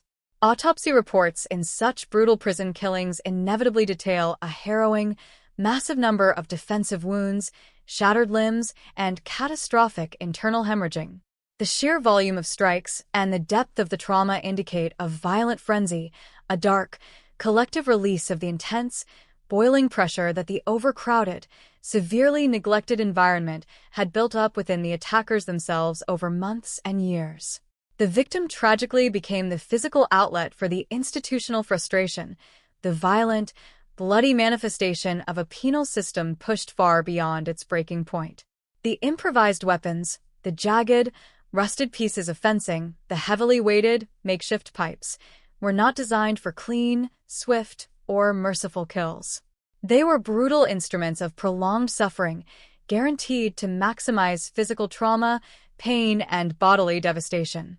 The use of such crude, agonizing tools highlights the primitive, savage state to which the facility had entirely regressed. Tafuna had become a place where modern correctional principles had completely vanished, replaced entirely by the brutal, bloody mechanics of medieval retribution and survival. Eventually, the violence reached its inevitable, tragic conclusion. The attackers, fully satisfied that their bloody message had been unequivocally delivered and that their target was permanently neutralized, simply stopped their assault. They did not flee the scene in a sudden panic, because there was no recognized authority rushing in to apprehend them. They calmly melted back into the suffocating, terrified crowd, seamlessly concealing their improvised, bloodied weapons, their stained clothing easily hidden in the chaotic, overstuffed, and poorly lit environment of the block. The engineered congestion deliberately dissipated, leaving the battered, broken, and lifeless form of the victim entirely alone in the corner. The sudden, eerie silence that immediately followed the horrific noise of the assault would have been just as terrifying, if not more so, than the violence itself. It was the heavy, suffocating silence of collective complicity, the silence of a deeply traumatized population far too terrified to speak out, and the damning silence of a penal system that had fundamentally, entirely failed in its most basic, constitutional duty of care. It was only after the perpetrators had safely and completely dispersed, after the immediate, palpable threat of a full-scale, uncontainable riot had visibly subsided, that the under-equipped and heavily outnumbered correctional officers finally breached the area. They moved cautiously, defensively, stepping hesitantly into the bloody aftermath of a storm they had actively allowed to rage unchecked. What they found lying on the concrete floor was the ultimate, devastating human cost of chronic systemic neglect. The victim was completely unresponsive, his body a tragic map of multiple, severe traumas inflicted by heavy blunt force and sharpened scrap metal. The medical interventions, if any were even immediately available in such a poorly resourced, isolated facility, were entirely, hopelessly futile. The sheer scale, ferocity, and duration of the beating had absolutely guaranteed a fatal outcome from the very first blow. The victim had not just been killed in a fight, he had been slaughtered as a deliberate public spectacle, a grim, bloody sacrifice to the maintenance of the prison's dark, gang-led hierarchy. When order was officially, finally restored, a cold, clinical phrase that completely fails to capture the horrific, bloody reality of the situation, it was not because the authorities had bravely regained control. Order was only restored simply because the violence had exhausted itself and the murderers had achieved their grim objective, leaving the territory to grapple with the devastating consequences of a prison system that had completely surrendered to the darkness. The silence that follows a murder in an overcrowded prison is not a peaceful one. It is a heavy, suffocating pressure, thick with the unsaid and the unseen. As the investigators from the local authorities and eventually the oversight bodies stepped through the gates of the Tafuna Correctional Facility, they were not just entering a crime scene, they were entering a failed state. The initial task seemed straightforward in the clinical sense of forensic science: identify the perpetrators, secure the murder weapon, and establish a timeline. But at Tafuna, the traditional rules of investigation were immediately thwarted by the sheer, physical reality of the environment. How do you secure a crime scene in a corridor where hundreds of men are forced to live, eat, and sleep in a space designed for dozens? The first hurdle for the investigators was the realization that the entire facility was a living, breathing piece of evidence of institutional rot. Every surface they touched, every door they inspected, and every witness they attempted to interview was compromised by the very conditions that had allowed the killing to happen in the first place. The investigation did not begin with a breakthrough. It began with the grim cataloging of a total systemic collapse. The primary focus of the early investigation was the physical evidence, specifically the weapons used in the assault. When the facility was finally placed under a total lockdown and a comprehensive shakedown was initiated, the results were nothing short of horrifying. This was not a case of a single smuggled knife. The investigators discovered a sprawling, hidden arsenal that suggested the inmates were essentially dismantling the prison to arm themselves. They found shanks and blades fashioned from the very materials meant to keep the facility secure. Strips of metal had been ripped from the deteriorating perimeter fences and ground into razor-sharp points. Rebar had been extracted from crumbling concrete walls. Heavy industrial pipes, long ago detached from the failing plumbing system, had been hidden under floorboards to be used as crushing bludgeons. The sheer volume and variety of these improvised weapons told a story of a long-term, organized effort. It became clear that the inmates had been preparing for violence for months, and the administration had either been too understaffed to notice or too indifferent to act. The craftsmanship of these weapons was a testament to the ingenuity born of desperation and malice, proving that the facility had become a factory for instruments of death. As the forensic team moved to verify the technical evidence, they encountered the second major blow to the investigation: the silence of the machines. In any modern correctional facility, the surveillance system is the primary witness, providing an objective, time-stamped record of events. But at Tafuna, the investigators found that the eyes of the state had been poked out long ago. When they entered the control room to review the footage from the corridors and the communal areas where the attack took place, they were met with flickering static or black screens. The camera systems were largely non-functional, some due to simple mechanical neglect and others due to deliberate sabotage that had never been repaired. This was the first major turning point, or not, in the case. It forced the investigators to realize that the lack of surveillance wasn't just a maintenance issue, it was a facilitator for murder. The attackers knew exactly where the blind spots were because the entire prison was becoming one giant blind spot.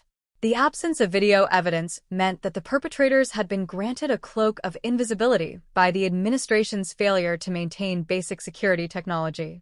The investigation then turned to the physical barriers of the prison, specifically the cell locks. This led to another chilling discovery that deepened the mystery of how such a coordinated attack could occur in a supposedly secure environment. The investigators found that a significant number of the locks on the individual cells were broken or could be easily bypassed. This mechanical failure meant that the concept of containment was a myth. Inmates could move between cells with relative ease, and more importantly, the victims had no way to lock themselves in for protection. The discovery of these broken locks shifted the narrative of the investigation from a spontaneous riot to an organized execution. It proved that the attackers didn't need to steal keys or overpower a guard to reach their target. They simply had to walk through doors that the state had failed to secure. The crumbling infrastructure was not just a background detail. It was an active participant in the crime, providing the killers with the mobility they needed to corner and slaughter their victim.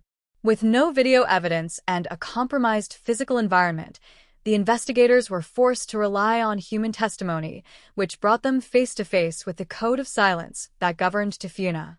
Interviewing witnesses in an overcrowded prison where gangs hold the real power is an exercise in futility and fear. The investigators moved from cell to cell, attempting to find anyone willing to speak, but they were met with a wall of blank stares and repeated claims of ignorance.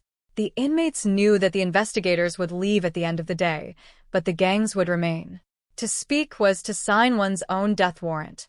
However, through painstaking, whispered conversations and the analysis of inmate hierarchies, a motive began to emerge that contradicted the initial reports of a random brawl. The investigators discovered that this was a Dan Mat, a deliberate, planned act of intimidation. The victim had been identified as someone who had either refused to comply with the gang's internal laws or was perceived as a traitor or weak link. This wasn't a fight over a grievance. It was a cold-blooded disciplinary action meant to reinforce the syndicate's absolute authority. The investigation then took a darker, more complex turn as it began to scrutinize the actions, or rather the inactions, of the correctional staff. The timeline of the incident was scrutinized with microscopic detail, comparing the time the first sounds of violence were heard to the time the guards finally intervened. The logs were inconsistent, and the gaps in time were damning. The investigators began to ask the most uncomfortable question of all: why did it take so long? This led to the exploration of the unspoken agreement between the understaffed guards and the dominant prison gangs. The investigation uncovered a culture of willful ignorance, where guards, fearing for their own lives and realizing they were vastly outnumbered, had ceded control of the inner blocks to the inmates. There were hints in the reports that some staff members may have even been tipped off that something was going to happen and chose to be elsewhere. While direct complicity was difficult to prove to a legal certainty, the administrative apathy was undeniable. The guards hadn't just been late. They had been paralyzed by a system that had abandoned them as much as it had abandoned the inmates. A major breakthrough in the investigation occurred when a few brave individuals, perhaps sensing that the level of brutality in this specific killing had crossed a line even for Tafuna, began to provide fragmented details about the planning phase of the attack. These witnesses described how the gang leaders had held meetings in the days leading up to the murder, openly discussing the need to make an example of the victim. They described how the hit was choreographed, with specific roles assigned to different inmates, some to act as lookouts, some to create the congestion in the hallway to block the guard's view, and others to carry out the actual killing. This testimony was crucial because it moved the charges from manslaughter or second-degree murder to a coordinated, first-degree execution. It revealed that the overcrowding wasn't just a passive condition. It was a tool used by the killers to hide their movements and ensure the victim had no path to safety. The forensic pathology report added the final, gruesome layer to the investigation's findings. The autopsy revealed that the victim had suffered a prolonged and systematic beating. The sheer number of blunt force traumas and puncture wounds from the improvised shanks indicated that the attack lasted far longer than a typical prison scuffle. The investigators used this to challenge the guards' testimony about when they became aware of the incident. The medical evidence suggested that the victim had been screaming and fighting for his life for a significant duration of time, a duration that made the guards' claims of not hearing or not knowing practically impossible. This was the moment the knot tightened around the facility's management. It wasn't just that the inmates were violent. It was that the system had provided them with a soundproof, invisible arena in which to exercise that violence. As the local investigation reached its limits, stifled by the pervasive fear on the island and the potential for internal corruption within the territorial government, a new, turning point emerged: the arrival of federal interest. Because American Samoa is a U.S. territory, the catastrophic failure of its only prison eventually caught the attention of the U.S. Department of Justice and the FBI. The federal investigators brought a level of resources and a lack of local bias that changed the trajectory of the case.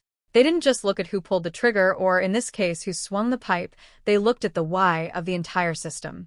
They began to document the constitutional violations inherent in the facility's operation. This shift transformed the murder of a single inmate into a federal indictment of the entire American Samoan correctional system. The investigation was no longer just about a crime. It was about a human rights crisis. The final phase of the investigation involved a meticulous reconstruction of the power vacuum. The investigators mapped out the gang structures within Tafuna, identifying the leaders and the enforcers who had carried out the Dan Matt hit. They realized that the prison was not being run by the warden, but by a shadow government of inmates who had their own tax system, their own justice system, and their own executioners. The murder was the ultimate expression of this shadow government's power. By the time the investigation concluded, the file was not just a collection of evidence against a few individuals. It was a comprehensive autopsy of a dead institution. The turning point was the realization that the murder was not an anomaly, but the inevitable, logical conclusion of a system where the state had surrendered its authority to the most violent elements of society. The investigation had successfully peeled back the layers of the Thung Thuok Sung, powder keg, to show exactly how the spark had been allowed to strike. This process of discovery was a harrowing journey for the investigators, many of whom were local residents who had to grapple with the reality of what was happening in their own community's backyard. They had to document the smell of the overcrowded blocks, the sight of the blood-stained concrete that refused to be scrubbed clean, and the haunting silence of men who had seen a human being destroyed while the world outside remained blissfully unaware. The investigation into the Tafuna murder was a descent into a heart of darkness, revealing that the true crime was not just the act of killing, but the calculated, years-long neglect that had made that killing an easy, almost mundane task for the predators inside. The case was now ready for the next stage, but the scars left by the investigation itself would linger, as it had exposed a level of brutality and systemic failure that the island could no longer ignore or deny. The path to the courtroom was now paved with the evidence of a failed prison, and the weight of that evidence was about to come crashing down on the individuals and the administration responsible for the tragedy. The transition from the blood-stained concrete of the Tafuna Correctional Facility to the wood-paneled solemnity of the courtroom in Pago Pago was more than just a change in scenery. It was a collision between two diametrically opposed worlds. In the prison, the only law that mattered was the one enforced by the sharpened tip of a metal shank and the collective weight of a predatory gang. In the courtroom, the territory attempted to reassert a different kind of authority, one based on the sterile principles of evidence, testimony, and the constitutional rights that had been so catastrophically ignored behind the prison walls. The trial that followed the murder at Tafuna was not merely a criminal proceeding against a handful of violent men.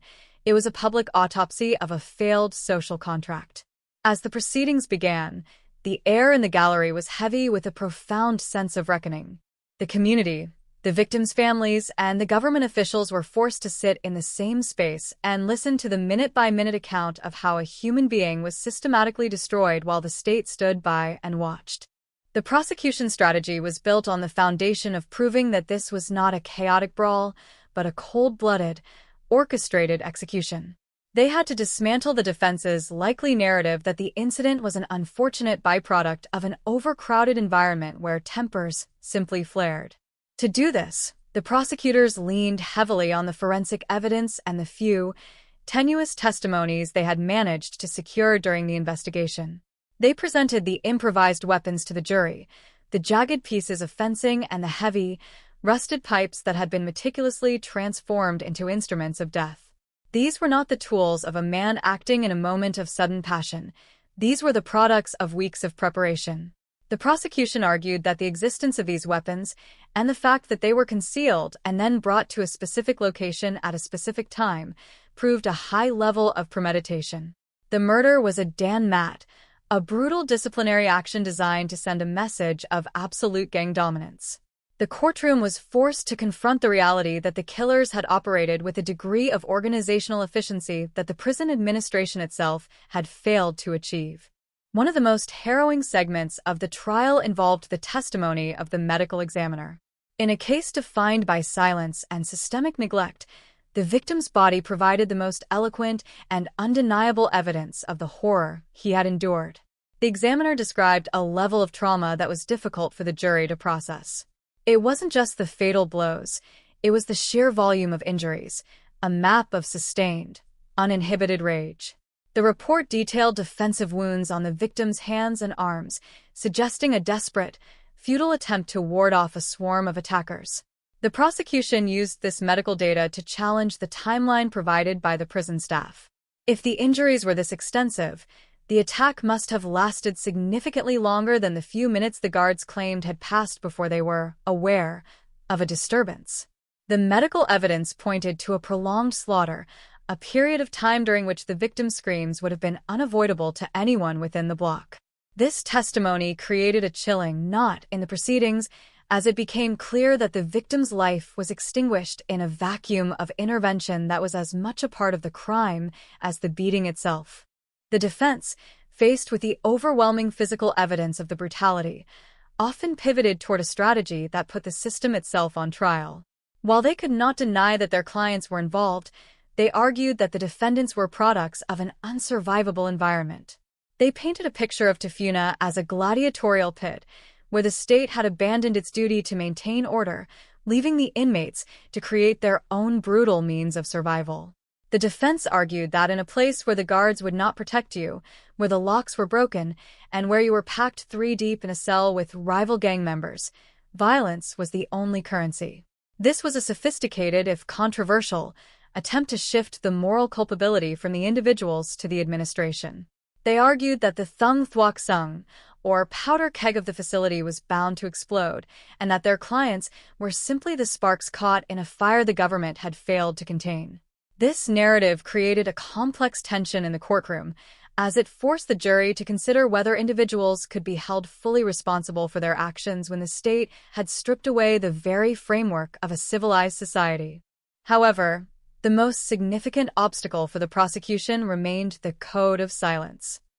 The trial was a masterclass in the psychology of fear. When inmate witnesses were called to the stand, the atmosphere in the courtroom turned ice cold. These men were being asked to testify against the very gang leaders they would have to live with as soon as the day's proceedings ended. Some witnesses, who had previously given statements to federal investigators in private, suddenly suffered from catastrophic memory loss when faced with the defendants in the courtroom. They stared at the floor, gave one-word answers, or outright refused to speak, knowing that a single, ratting testimony could result in their own death back at Tafuna. This was the nut that nearly derailed the pursuit of justice. The prosecutors had to rely on a delicate combination of protected testimonies, circumstantial evidence, and the few brave souls who were nearing the end of their sentences and had less to lose. The trial highlighted the terrifying reach of the prison gangs. Even in a court of law, under the protection of armed bailiffs, the shadow of the syndicate loomed large over every word spoken.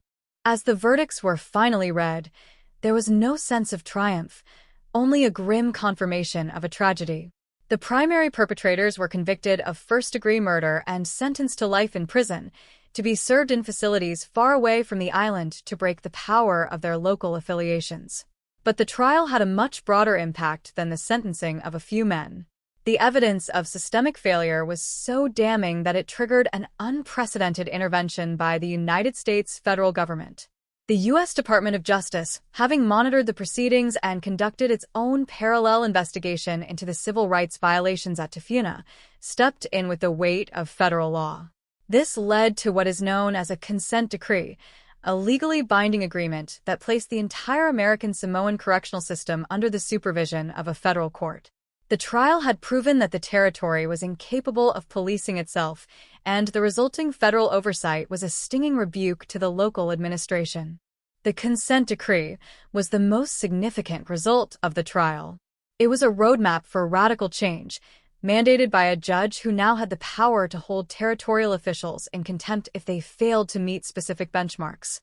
The decree required the immediate addressing of the very issues that had led to the murder. The chronic overcrowding had to be reduced, the broken locks had to be replaced with modern security systems, and the non-functional cameras had to be repaired and monitored 24/7. Most importantly, it mandated a massive increase in staffing and specialized training for correctional officers. The trial had exposed that the guards weren't just outnumbered, they were untrained and unsupported.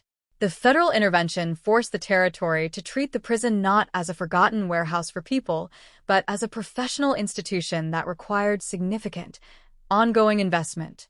The cost of this neglect, which had been paid in blood by the victim, was now being paid in millions of dollars of mandatory upgrades and administrative reforms. The fallout also reached the highest levels of the prison's leadership. In the wake of the trial's revelations, a wave of resignations and removals swept through the Department of Public Safety. The officials who had presided over the years of willful ignorance and infrastructure decay were finally held to a degree of administrative accountability. The trial had made it impossible for them to hide behind the excuse of limited resources. It showed that while resources were indeed scarce, the choices made on how to manage those resources, the decision to turn a blind eye to gang activity, the failure to prioritize basic cell security, were human failures. The new leadership was brought in under the watchful eye of federal monitors, marking the end of the era where Tafuna operated as a lawless island within an island. The culture of the facility began a slow, painful transformation from a gang-run territory to an actual correctional environment where the state's authority was no longer a myth. The sentencing phase also provided a moment of devastating clarity for the victim's family. While the legal system focused on statutes and decrees, they were left with the hollow reality of their loss. The victim's life had been used as a message by a gang and as a symptom by the defense, but in the courtroom, his humanity was briefly restored through the impact statements. These statements reminded everyone present that the man who had been beaten to death in a blind spot was a son, a brother, and a member of the community who had a right to serve his time and return home. His death was not an inevitable statistic of prison life. It was an avoidable tragedy that occurred because society chose to look away. The verdict provided a sense of legal closure, but it could not erase the trauma of how he died or the knowledge that his suffering was the catalyst for reforms that should have been in place years before he ever entered the gates of Tafuna. As the dust settled on the trial, the territory of American Samoa was left to reflect on the mirror that the proceedings had held up to its society. The conviction of the murderers was a necessary step, but the true verdict was delivered against the system of neglect that had flourished in the isolation of the island. The federal oversight ensured that the Thung Thuak Sung would be dismantled piece by piece. The case became a landmark in the territory's history, a dark chapter that forced a total reimagining of what it means to incarcerate a human being. The trial of the Tafuna murder was a grueling journey through the worst aspects of human nature and institutional failure, but it ended with a forced commitment to a higher standard of justice. It was a reminder that even in the most remote corners of the world, behind the thickest walls and the most pervasive silence, the law must eventually find a way in, or the cost of the darkness will become too great for any society to bear. The results were measured in prison sentences and legal decrees, but the true legacy of the trial was the painful, necessary breaking of the law of the jungle and the slow, tentative restoration of the rule of law within the walls of Tafuna. The echoes of the courtroom eventually faded, replaced by the heavy, humid silence that often follows a storm in the South Pacific. For the territory of American Samoa, the conclusion of the Tafuna murder trial was not an ending, but a painful, protracted beginning. The island's only prison had been exposed as a place of primitive brutality, a site where the state's authority had withered away until only the law of the jungle remained. But as the legal system finished its work with the perpetrators, a much larger and more complex machine began to grind into motion. This was the era of federal intervention, a period where the United States Department of Justice descended upon the island not with handcuffs, but with blueprints, budgets, and a legally binding mandate for total transformation. The aftermath of the murder was a systemic reckoning that would redefine the boundaries of justice in this remote territory, proving that while a crime can be committed in a moment, the correction of the culture that allowed it takes a generation of vigilance. The centerpiece of this transformation was the implementation of the federal consent decree. This was no mere suggestion of improvement. It was a powerful legal tool that placed the entire management of the Tafuna Correctional Facility under the direct, unyielding supervision of a federal judge. To understand the gravity of this, one must realize the loss of autonomy it represented for the local administration. Every aspect of the prison's operation, from the ratio of guards to inmates, to the nutritional value of the meals, to the specific brand of locks on the cell doors, was now subject to federal audit. The DOJ monitors became a permanent fixture in the facility, walking the same corridors where the victim had been slaughtered, checking the cameras that had once been blind, and testing the locks that had once been broken. This federal shadow served as a constant, cold reminder that the territory had forfeited its right to operate its own prison when it allowed that prison to become a slaughterhouse. The physical landscape of Tafuna began to change first, driven by the absolute necessity to dismantle the powder keg of overcrowding. The funding that had been denied for years was suddenly made available, not because of political goodwill, but because of a court order. New construction projects were initiated to expand the facility's capacity, creating separate, specialized wings that allowed for the proper classification of inmates. For the first time in its history, Tafuna began to operate as a modern correctional institution rather than a human warehouse. The dangerous commingling of nonviolent offenders with predatory gang members was slowly brought to an end as the new architecture allowed for true isolation and containment. The building itself was no longer an accomplice to the gangs. The crumbling concrete was replaced by reinforced structures, and the blind spots were systematically eliminated by a comprehensive, high-definition surveillance network that recorded every movement in the facility. The technological eyes of the state were finally open, and with them, the impunity of the syndicates began to evaporate. However, the most difficult change to implement was not the physical infrastructure, but the human one. The trial had revealed a culture of willful ignorance among the staff, a product of being vastly outnumbered and poorly trained.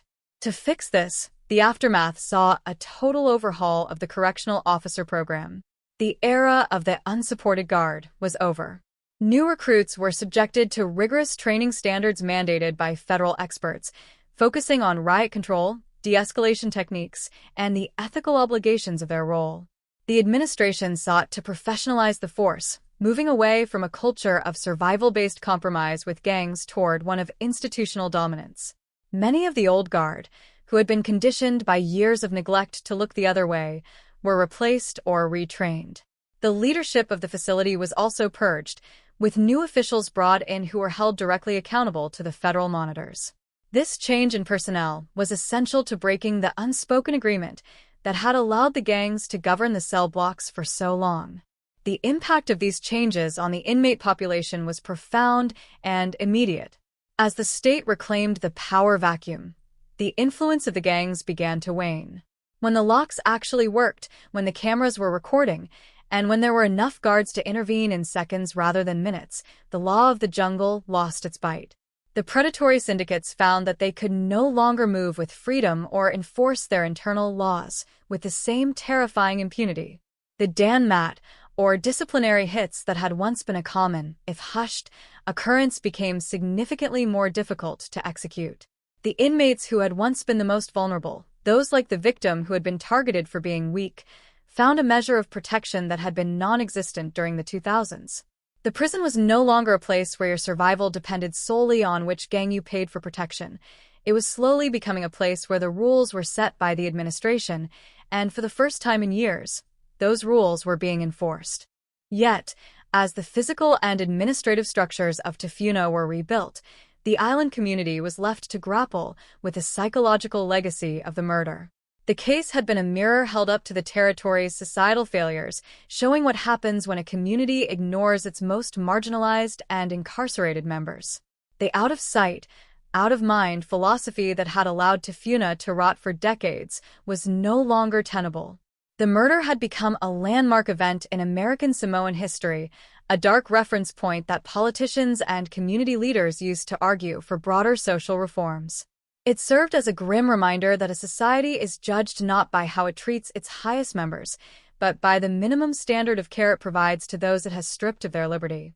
The tragedy at Tafuna became a catalyst for a larger conversation about justice, human rights, and the responsibilities of a government to all its citizens, even those behind bars. For the family of the victim, the aftermath of the case was a long, quiet journey of grief. While the federal government talked of consent decrees and the administration talked of new wings and better locks, they were left with the reality that their loved one had to die for these improvements to happen. There is a specific kind of bitterness in knowing that a relative was the sacrifice required to wake up a sleeping system. The victim's name became synonymous with the Tafuna scandal, a legacy that no family desires.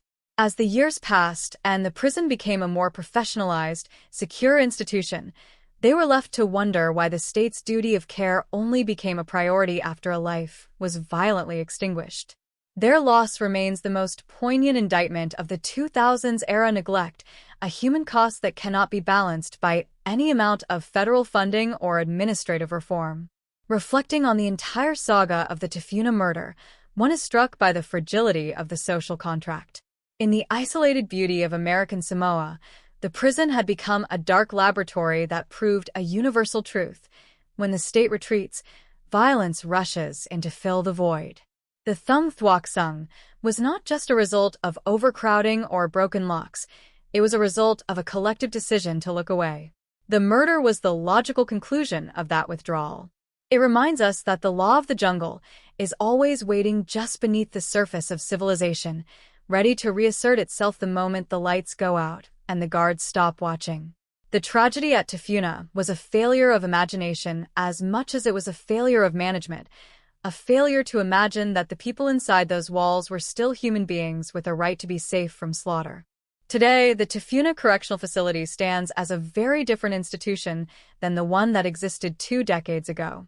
The federal oversight eventually ended as the territory met the requirements of the consent decree, but the lessons of that era remain etched into the facility's operations.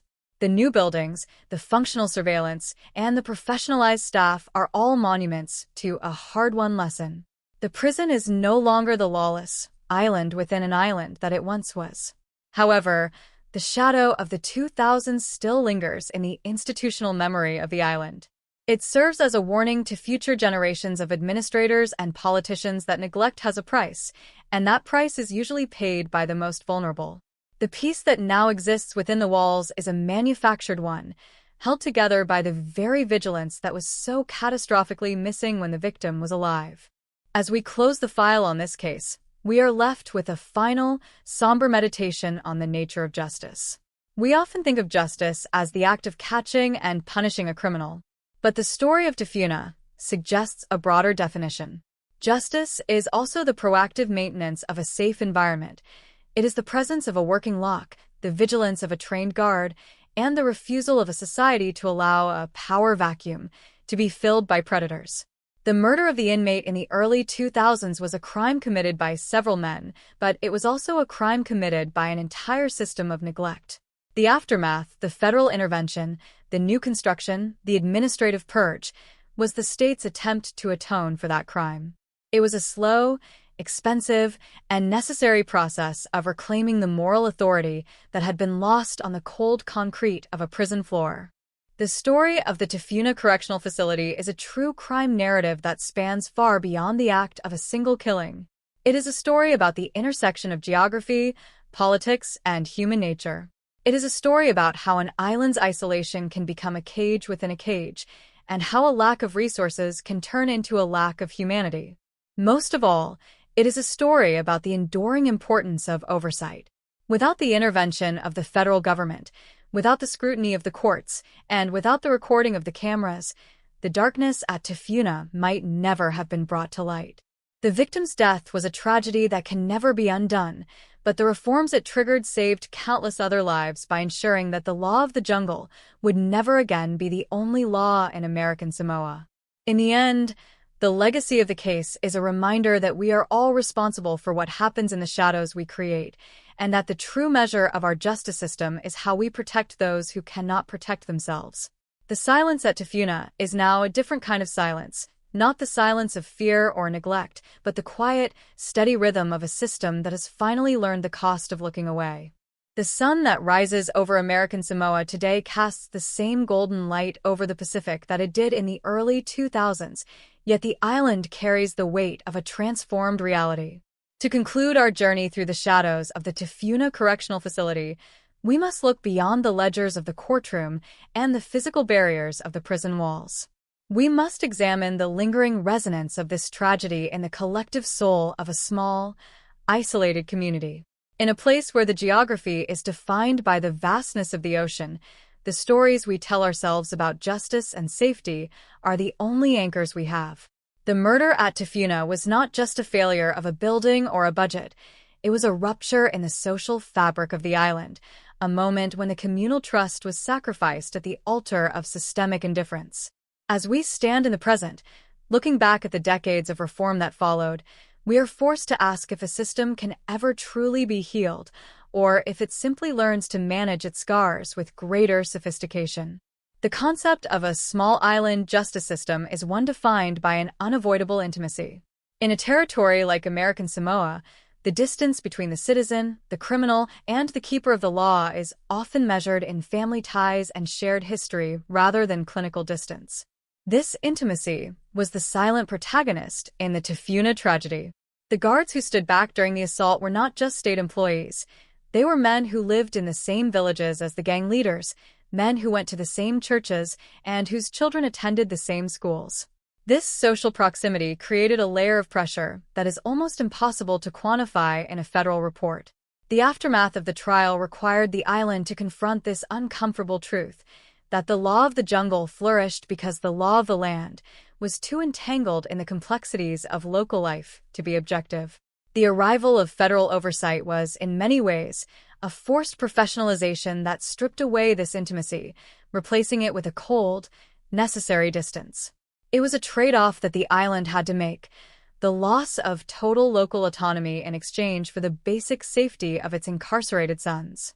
The years of federal monitoring under the consent decree were characterized by a grueling, daily confrontation with the remnants of the old system. It was a process of institutional exorcism. Every time a federal monitor walked the tiers, they were looking for the ghosts of the 2000s.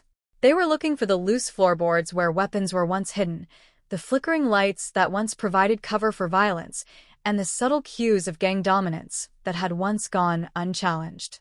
This period of transition was not just about building new wings or installing high-definition cameras. It was about rewriting the psychological contract between the guard and the guarded. The new generation of correctional officers was taught to see their role not as a passive observer of a human warehouse, but as an active participant in a constitutional mandate. They were taught that their authority came not from their physical strength or their ability to cut deals with gang leaders, but from their adherence to a set of universal standards that applied regardless of who was behind the bars or who was holding the keys. This shift in culture, however, left a profound sense of moral injury among those who had lived through the era of collapse.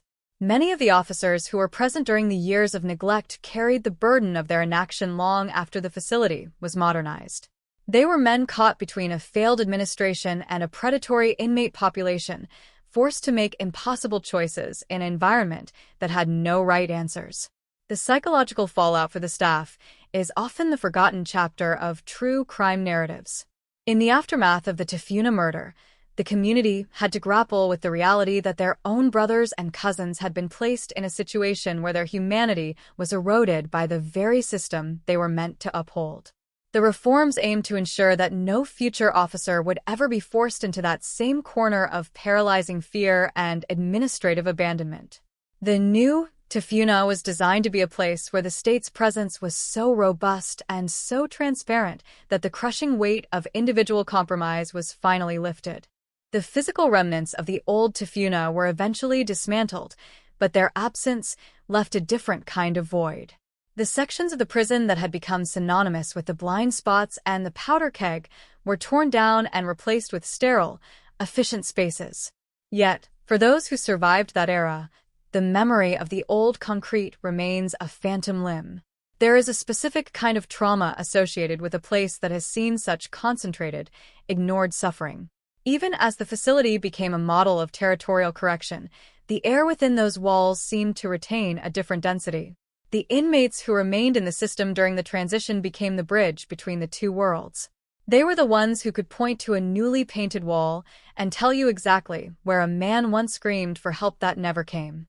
They're the living witnesses to the fact that progress is almost always built upon the foundations of a previous, catastrophic failure. The broader implications of the Tafuna case resonated far beyond the shores of American Samoa. It became a cautionary tale for all United States territories and small jurisdictions that operate under the shadow of federal law, but with limited local resources. It highlighted the sovereignty versus safety debate that often complicates the relationship between the federal government and its outlying areas. The intervention at Tafuna proved that there is a floor to human rights that the United States government will not allow a territory to fall beneath, regardless of geographical isolation or cultural nuance. This realization sparked a wave of introspection in other jurisdictions, from Guam to the U.S. Virgin Islands, as local governments realized that the cost of neglect would eventually be a total loss of administrative control. The murder at Tafuna was the catalyst for a national conversation about the constitutional obligations of the federal government to ensure that the American in American Samoa extended all the way to the back of the prison cell. As the federal monitors finally packed their bags and returned to the mainland, leaving the facility back in the hands of the territorial government, they left behind a manual of survival. The consent decree had been successfully vacated because the facility had finally met the rigorous standards of modern correction. But the departure of the feds was met with a mixture of pride and trepidation. The island had reclaimed its prison, but it had done so with the understanding that the price of freedom was eternal vigilance. The new administration knew that the law of the jungle was not a relic of the past, but a biological constant that would return the moment the system grew complacent. The modern Tafuna is a testament to what can be achieved when a community is forced to look into its darkest corner and decide that the darkness is no longer acceptable. It is a place where the state has finally decided to stand its ground, ensuring that the walls are not just there to keep people in, but to keep the chaos out. The final reflection must always return to the individual whose life was the ultimate price of this lesson. The victim of the Tafuna murder remains a name that is whispered in the corridors of power and the villages of the island. He is no longer just a man. He has become a symbol of the sacrificial lamb in the machinery of institutional reform. His death was the singular event that forced a total reimagining of justice in the territory. While his family continues to carry the private weight of his absence, the public weight of his death has been transformed into a set of policies, a suite of technologies, and a professionalized force of guards. It is a cold comfort, to be sure, but it is the only way a society can attempt to make sense of a senseless tragedy. The message that the gangs intended to send with his murder was eventually drowned out by a much louder message from the state, that no one is beyond the reach of the law and no one is beneath its protection. In the final analysis, the story of the Tafuna Correctional Facility is a narrative about the boundaries of our empathy. It challenges us to consider what we owe to those we have decided to exclude from our society.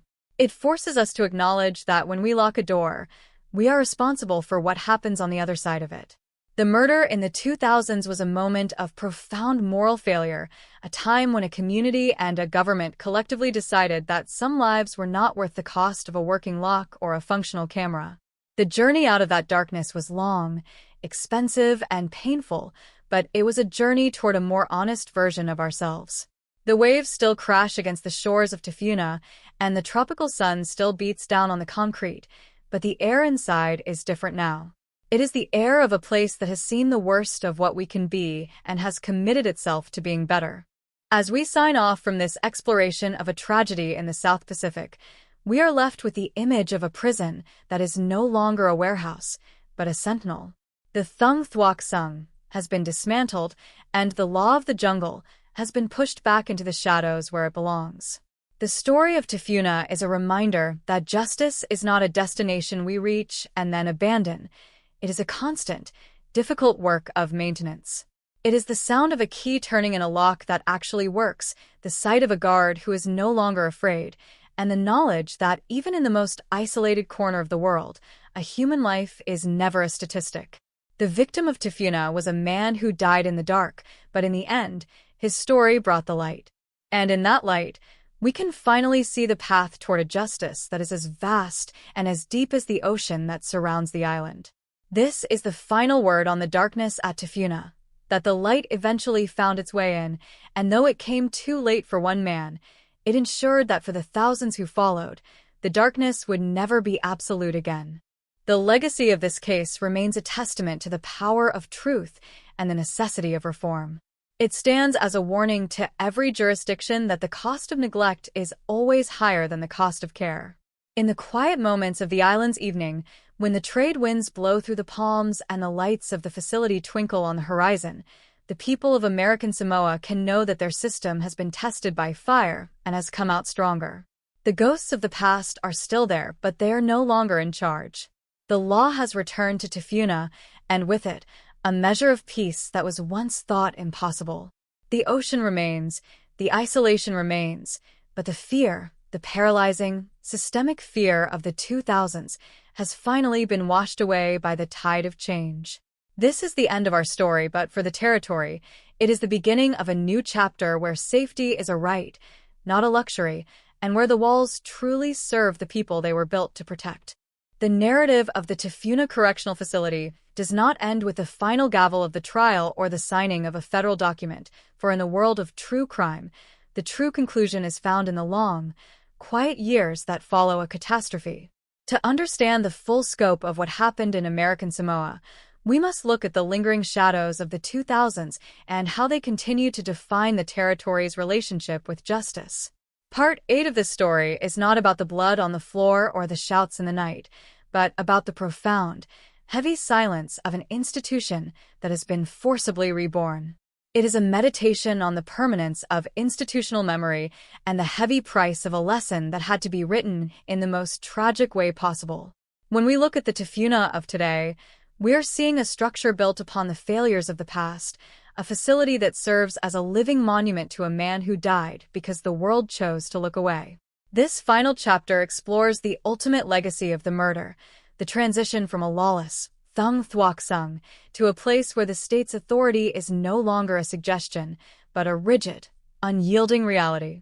The departure of the federal monitors marked the official end of the era of crisis, but it did not mean the island was free from the ghosts of the past.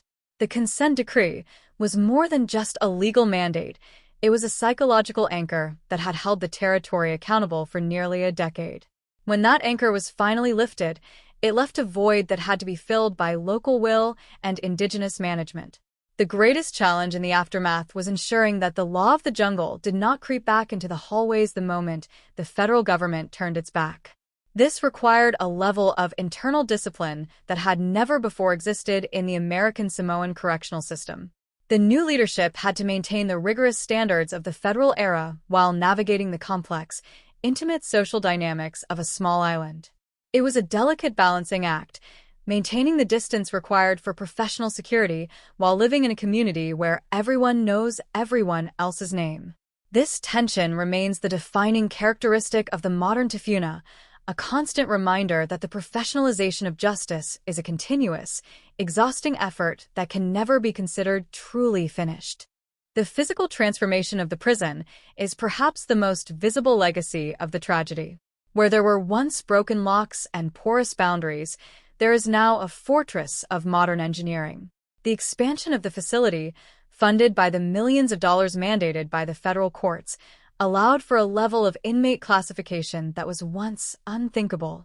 The dangerous commingling that led to the 2000s murder, where a nonviolent offender could be trapped in a cell block with a predatory gang leader, has been replaced by a system of strategic isolation. The blind spots that once allowed for a coordinated, lethal assault have been eliminated by a surveillance network that is audited with bureaucratic precision. Every camera is a witness, every lock is a barrier, and every corridor is a controlled environment. The architecture of the prison itself has become the primary deterrent against the kind of organized violence that once defined life behind the walls. This new structure is the physical manifestation of the state's promise to never again allow a power vacuum to develop within its borders. But the most profound change is found in the culture of the correctional staff. The tragedy of the 2000s was fundamentally a failure of human presence. The understaffed, under-equipped guards of that era were not just victims of a bad budget. They were victims of a culture that had abandoned the idea of control. The aftermath of the murder saw the birth of a professionalized force, one that is trained in the specific mechanics of modern correctional science. These officers are no longer just gatekeepers who trade peace for gang compliance. They are the active enforcers of the state's rules. The training programs, which were revolutionized under federal oversight, focus on the ethical weight of the badge, reminding every officer that they are the only thing standing between an inmate and a predator. This shift in identity has been the most difficult and the most successful part of the reform. It has created a sense of institutional pride that was entirely absent when the facility was a Thung Thuoc Sung. Today, the guards at Tafuna operate with a degree of authority that is respected not because of fear, but because of the consistency and transparency of the system they represent. The sociological impact of the case on the island of American Samoa cannot be overstated. For decades, the prison was a place where people were sent to be forgotten, a dark corner of the island's consciousness. The murder changed that forever. It forced the community to confront the reality that what happens inside the prison reflects the character of the society outside. The case became a reference point in political debates, a symbol of why the territory needed to modernize its infrastructure and its laws. It sparked a broader conversation about human rights and the treatment of the marginalized, leading to a cultural shift in how the people of the island view the role of the state. The Tafuna scandal remains a cautionary tale told to young people, a story about the dangers of neglect and the high cost of a broken social contract. The island has learned that isolation is not an excuse for lawlessness, and that the ocean that surrounds them does not protect them from the consequences of their own administrative failures. For the families of those involved, the aftermath is a quiet, permanent weight. The victim is no longer a name in a headline, but a memory that has been woven into the history of the island. His death was the spark that ignited the transformation, a fact that offers a bitter, complicated kind of closure. His life was the price paid for the security that hundreds of current inmates now enjoy. This paradox that a man had to be destroyed for a system to be saved is the emotional core of the Tafuna narrative. It is a reminder that in the world of true crime, there are no clean endings. There is only the slow, difficult process of building something better out of the wreckage of a tragedy. The victim's legacy is found in the quiet halls of the new wings, in the cameras that work, and in the guards who stand their ground. He is the silent partner in every reform that has been enacted since that terrible night in the 2000s. As we conclude this deep dive into the darkness of the Tafuna Correctional Facility, we are left with a final, overarching lesson about the nature of power. The law of the jungle only exists where the law of the state is absent. The murder was a direct result of a vacuum, a space where the authorities decided that their presence was too expensive or too difficult to maintain. The tragedy proved that when the state retreats, someone else will always step forward to take its place, and that person will rarely be interested in justice. The restoration of order at Tafuna was an act of reclamation, a statement by the territory and the federal government that every square inch of the facility belongs to the law. This reclamation was a long, painful process, but it was the only way to ensure that the powder keg would never again be allowed to explode. The peace that exists at Tafuna today is a hard one, expensive peace, one that requires constant maintenance and a refusal to ever return to the apathy of the past. The story of Tafuna is a mirror held up to every penal institution in the world. It shows us that overcrowding is not just a logistical problem, it is a moral one. It shows us that broken locks are not just a maintenance issue, they are a threat to human life.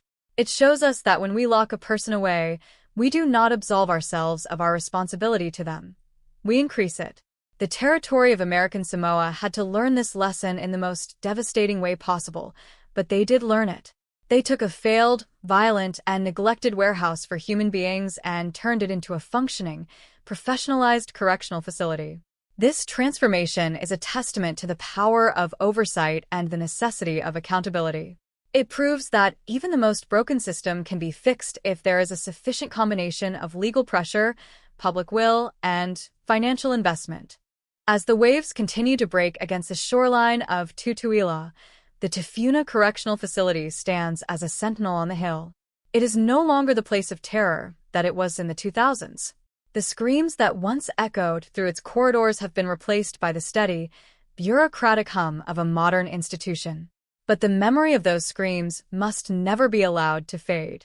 The story of the murder must be told and retold, not to sensationalize the violence, but to remind every new administrator, every new guard, and every new politician of what is at stake. The price of safety is a constant, unyielding attention to the details, the locks, the cameras, the staffing ratios, and the human dignity of every person behind the bars. The darkness at Tafuna was brought to light not by chance, but by a forced, systematic intervention that demanded a higher standard of justice. In the final accounting, the Tafuna murder case is a story about the resilience of the rule of law. It is a story about how a small island, faced with a catastrophic failure, chose to rebuild rather than collapse. The federal intervention, the trial, the sentencing, and the years of reform were all parts of a single, massive effort to restore the social contract. Today, the territory can say with confidence that it has reclaimed its authority. The Thung Thuoc Sung is gone, and in its place is a facility that honors the law. This is the ultimate reflection of our journey, that justice is not something that happens once in a courtroom, but something that must be practiced every single day in the most difficult and forgotten places. The story of Tafuna is a reminder that even in the most isolated corner of the world, the law can find its way in, and when it does, it has the power to transform a site of slaughter into a place of correction. This is the end of our story, a narrative that began in the dark but ended with a commitment to the light. The file on the Tafuna murder is officially closed, but the lessons it taught will remain the foundation of justice in American Samoa for as long as the gates remain locked and the cameras remain on. This is the peace of the present, a peace that was purchased with the past, and one that must be defended every single day to ensure that the law of the jungle never again finds a home on this beautiful, isolated island. As we reach the final movement of this narrative, standing in the midpoint of the year 2026, the story of the Tafuna Correctional Facility has moved from the realm of immediate tragedy into the deeper, more complex territory of historical legacy. We have traversed the bloodied corridors of the 2000s, witnessed the catastrophic collapse of institutional authority, and followed the slow, agonizing crawl of the legal system as it sought to reconstruct a sense of justice from the ruins. But a story of this magnitude, one that involves the systematic abandonment of human beings by the state, does not simply conclude with a verdict or a renovated wing. It lingers in the atmosphere of the island, a persistent reminder of the fragility of our civilization when it is pushed to the geographical and moral edges of the map. Today, as we look back from the vantage point of more than 2 decades, the murder at Tafuna serves as the definitive case study of what happens when the social contract is not just breached, but entirely dissolved. It is a story about the darkness we create when we choose to stop looking and the immense, collective effort required to bring the light back into a space that we once decided was not worth the investment of our humanity.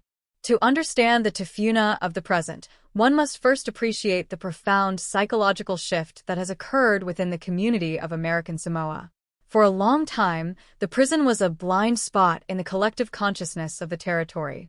It was a place where people were sent to disappear, a warehouse for those who had broken the laws of a small, tight-knit society. But the brutal execution of an inmate in the early 2000s changed the nature of that silence.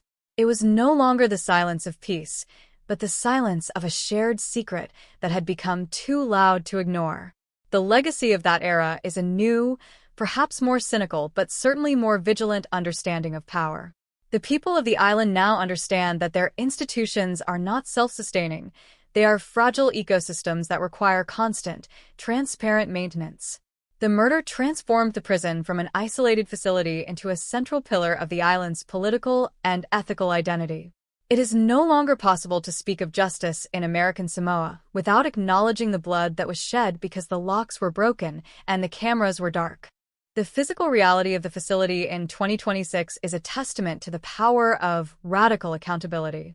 If you were to walk the perimeter today, the first thing you would notice is not the height of the walls, but the precision of the technology.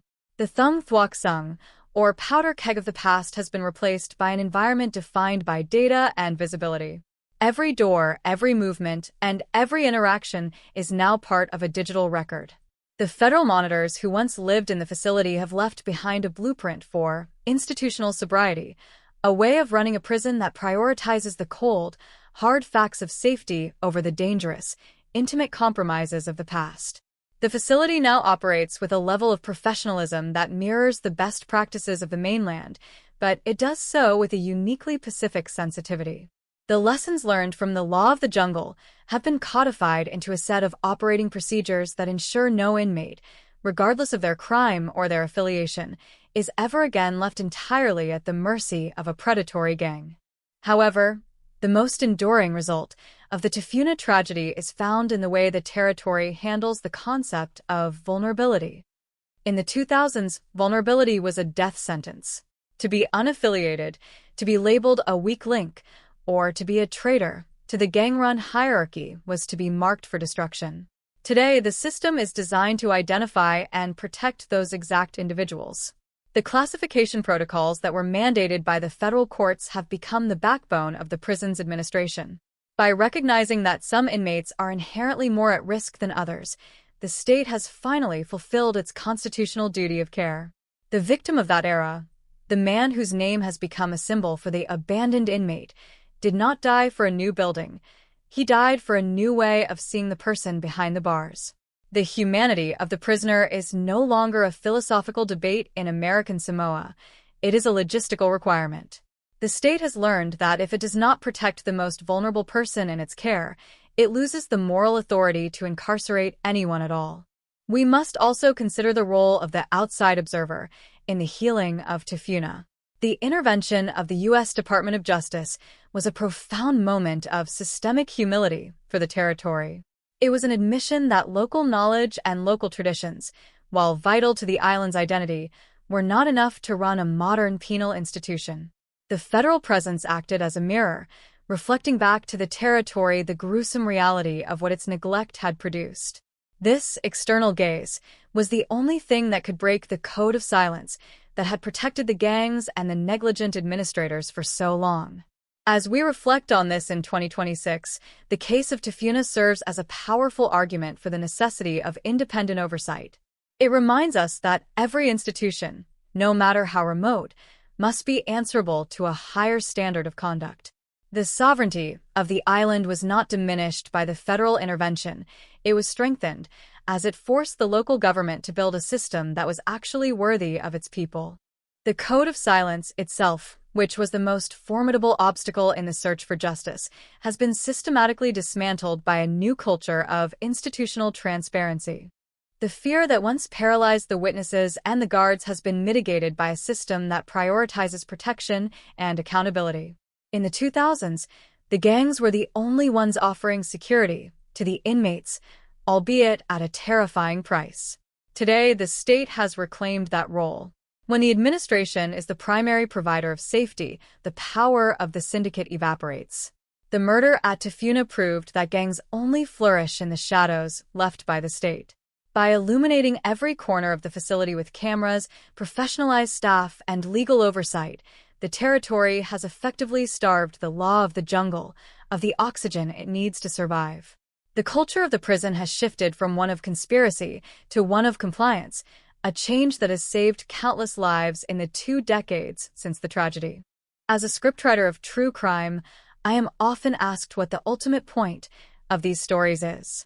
Is it to satisfy a morbid curiosity, or is it to find a deeper meaning in the wreckage? In the case of the Tafuna Correctional Facility, the point is the cost of correction. We often talk about prisons as places of correction for the inmates, but this story shows that the system itself is often the one in need of the most radical correction. The murder was a symptom of a diseased administration, a sign that the heart of the justice system had stopped beating. The recovery was a slow, agonizing process of resuscitation. The story of Tafuna is a reminder that we cannot simply lock and forget. When we remove a person from society, we do not end our relationship with them. We begin a new, more intensive one. We become their guardians, their providers, and their protectors. If we fail in that, we become their accomplices in the violence that inevitably follows. The victim of the Tafuna murder is no longer with us, and the men who killed him have long since been absorbed into the deeper recesses of the federal penal system. But the ghost of the victim remains a vital part of the institution he died in. He is there in every consent decree benchmark that is met, in every new camera that is installed, and in every training session for a new correctional officer. His death was the breaking point that forced a broken system to finally fix itself. There is a profound tragedy in the fact that it took a human life to trigger these changes, but there is also a profound hope in the fact that those changes have endured. The legacy of the murder is not just a story of violence. It is a story of a community that decided to be better. It is a story of a territory that looked into the abyss and decided to build a bridge across it. Today, in May of 2026, the island of American Samoa is a place of incredible beauty and resilience. The ocean that surrounds it is a symbol of both its isolation and its connection to the rest of the world. The Tafuna Correctional Facility stands on its hill, a quiet, professionalized part of the island's landscape. It is no longer a place of terror, but a place of law. The law of the jungle has been defeated by the rule of law, not through a single battle, but through a 20-year war of attrition against neglect. The story of the murder has been told and retold, each time adding a new layer of understanding to the island's history. It has become a foundational narrative, a reminder that the price of safety is a constant, unyielding vigilance. We tell this story not to relive the horror, but to honor the transformation. As we bring this podcast series to a close, I want to leave you with one final image. Imagine the recreation yard at Tafuna as it is today. It is a space defined by clear lines and open visibility.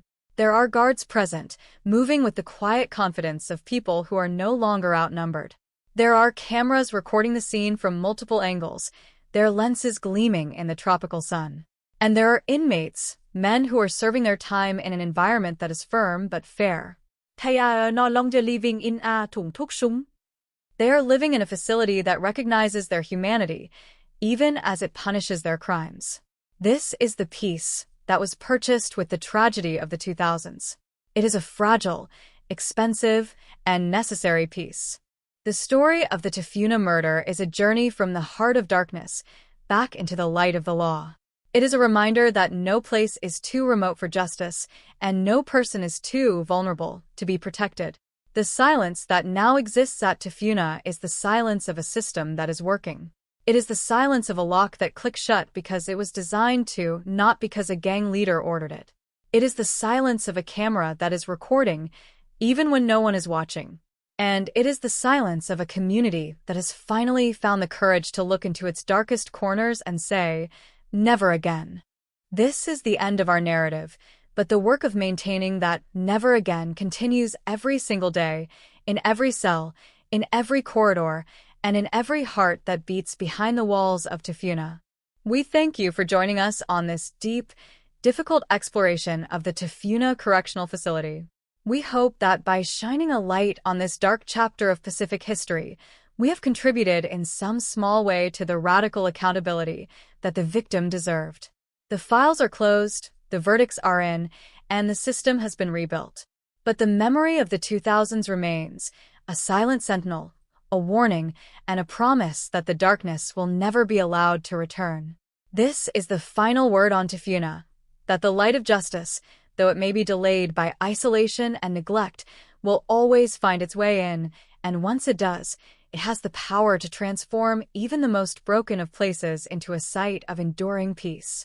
The island remains, the ocean remains, and the law remains. And for now, that is enough. This has been a true crime deep dive into the heart of the Pacific.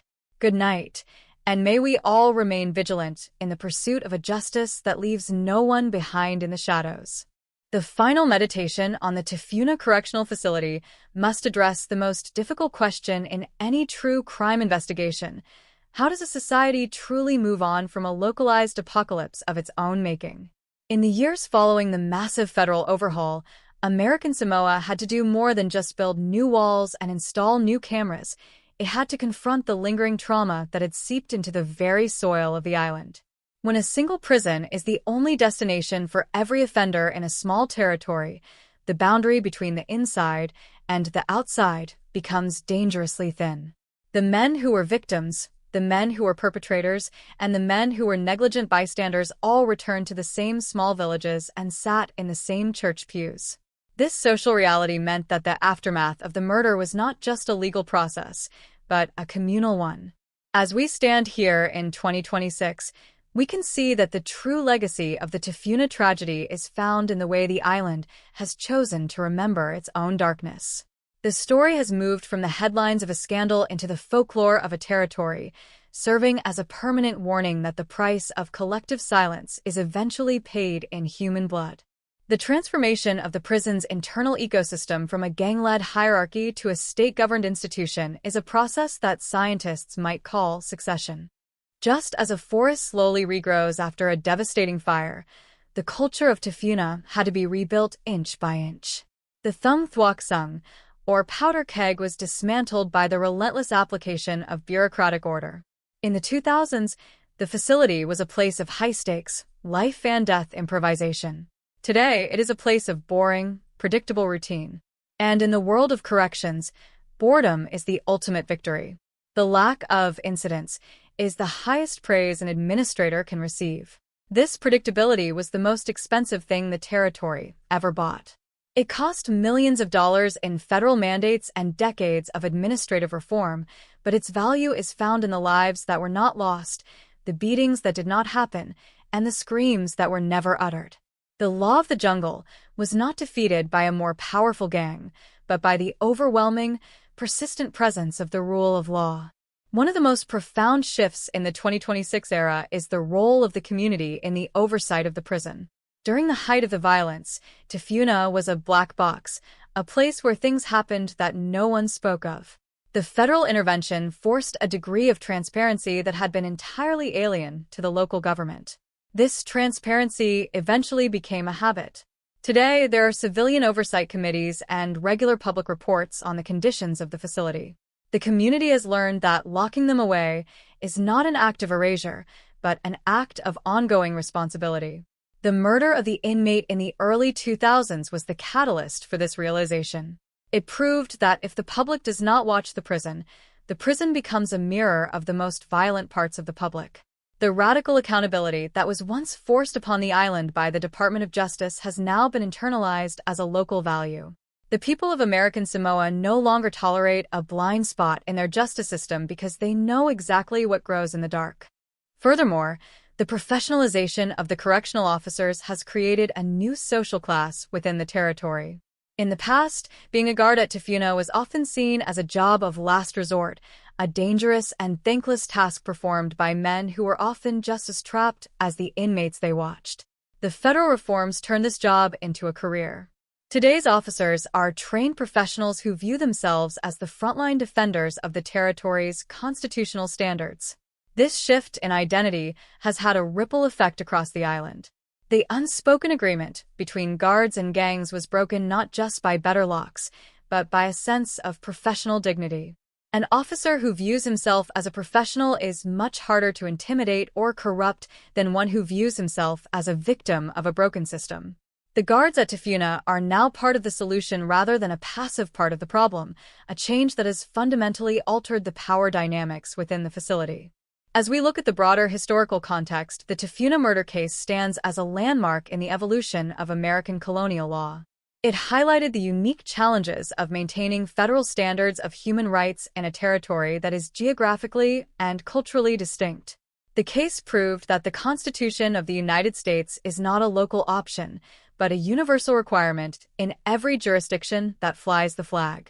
This federalization of the prison was a moment of profound tension as it forced the local culture to adapt to external standards of carceral management. But in the long run, it was an act of liberation for the most vulnerable members of the island's society.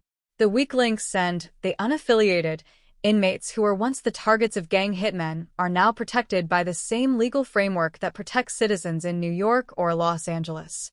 The tragedy of the 2000s was the bridge that brought American Samoa's penal system into the 21st century. The memory of the victim himself has underwent a transformation over the decades. In the immediate aftermath of the killing, he was a victim of a Dan Matt, a man whose death was intended to be a message of gang power. In the trial, he became a piece of evidence, a list of traumas on an autopsy report. In the years of federal oversight, he became a case number associated with a consent decree. But today, in the collective memory of the island, he is something more. He is the man who ended the darkness. There is a tragic irony in the fact that a person who is deemed so unimportant by his peers that he could be slaughtered in a blind spot has become the most important figure in the history of the island's justice system. His death was the pivot point upon which the entire territory turned. While he was never able to return to his village or his family, his presence is felt in every safe corridor and every functional camera at the modern Tafuna. He is the guardian ghost of the new system, a reminder of the human cost of administrative neglect. Reflecting on the totality of this podcast series, we are left with a sobering realization about the nature of human evil and systemic failure. The men who killed the victim were certainly violent predators, but they were only able to act because a system of neglect had provided them with the tools and the opportunity. The evil in this story is not just found in the swing of a pipe or the thrust of a shank. It is found in the budget meetings where funding was cut, in the maintenance logs where broken locks were ignored, and in the administrative offices where reports of gang dominance were filed away and forgotten. The murder was a collective failure, a crime committed by 100 small acts of indifference over a period of years. The reconstruction of Tafuna was, therefore, a collective act of penance. It was the territory's way of saying that it was no longer willing to be an accomplice to the violence in its own backyard. The Thung Thuoc Sung is now a part of the past, a dark chapter in a history book that is still being written. But the lesson of the powder keg remains relevant for every society. It teaches us that violence is not an external force that invades our institutions. It is something that is incubated within them when we fail to provide order and justice. It teaches us that overcrowding is a form of violence in itself, a slow-motion riot that eventually finds a fatal outlet. And it teaches us that the only way to prevent the law of the jungle from returning is to ensure that the law of the land is present in every corner, at every hour, for every person. The peace of 2026 is a fragile thing, held together by the memory of what happens when we stop caring. It is a peace that must be defended with the same intensity that was once used to commit the crimes. In the final minutes of this story, we must return to the island itself. American Samoa is a place of deep traditions and resilient people. It is a place that has survived hurricanes, economic shifts, and the complexities of being a territory in a globalized world. The story of Tafuna is just one of many stories that define this place, but it is one that holds a special significance. It is the story of how the island chose to save its own soul by saving its most forgotten citizens. The modern prison on the hill is a symbol of that choice. It is a place where the state has finally decided to keep its promises. The victim may be gone, And the era of the 2000s may be a fading memory, but the radical accountability that was born in the blood and the dust of that decade is now a permanent part of the island's heritage. As the sun sets over the Pacific, casting long shadows across the landscape of Tutuila, we can finally close the book on the Tafuna Correctional Facility. The narrative has come full circle, from the chaos of a Thung Thuoc Sung to the quiet, professionalized order of a modern institution. We have seen the worst of what humanity can do when the rules are removed, and we have seen the best of what a society can do when it decides to rebuild. This podcast has been a journey through a heart of darkness that was eventually reclaimed by the light of the law. We hope that by telling this story, we have honored the memory of the fallen and provided a deeper understanding of the vital, difficult work of justice. The island is beautiful, the ocean is vast, and the law is finally at home in the corridors of Tafuna. This is the conclusion of our series. It is a story about a murder, but it is also a story about a resurrection. It is a story about the cost of looking away and the power of looking back. As we sign off, let us remember that the vigilance of the present is the only thing that protects us from the tragedies of the past. The law of the jungle is always waiting, but as long as we choose to maintain the light, it will remain in the shadows where it belongs.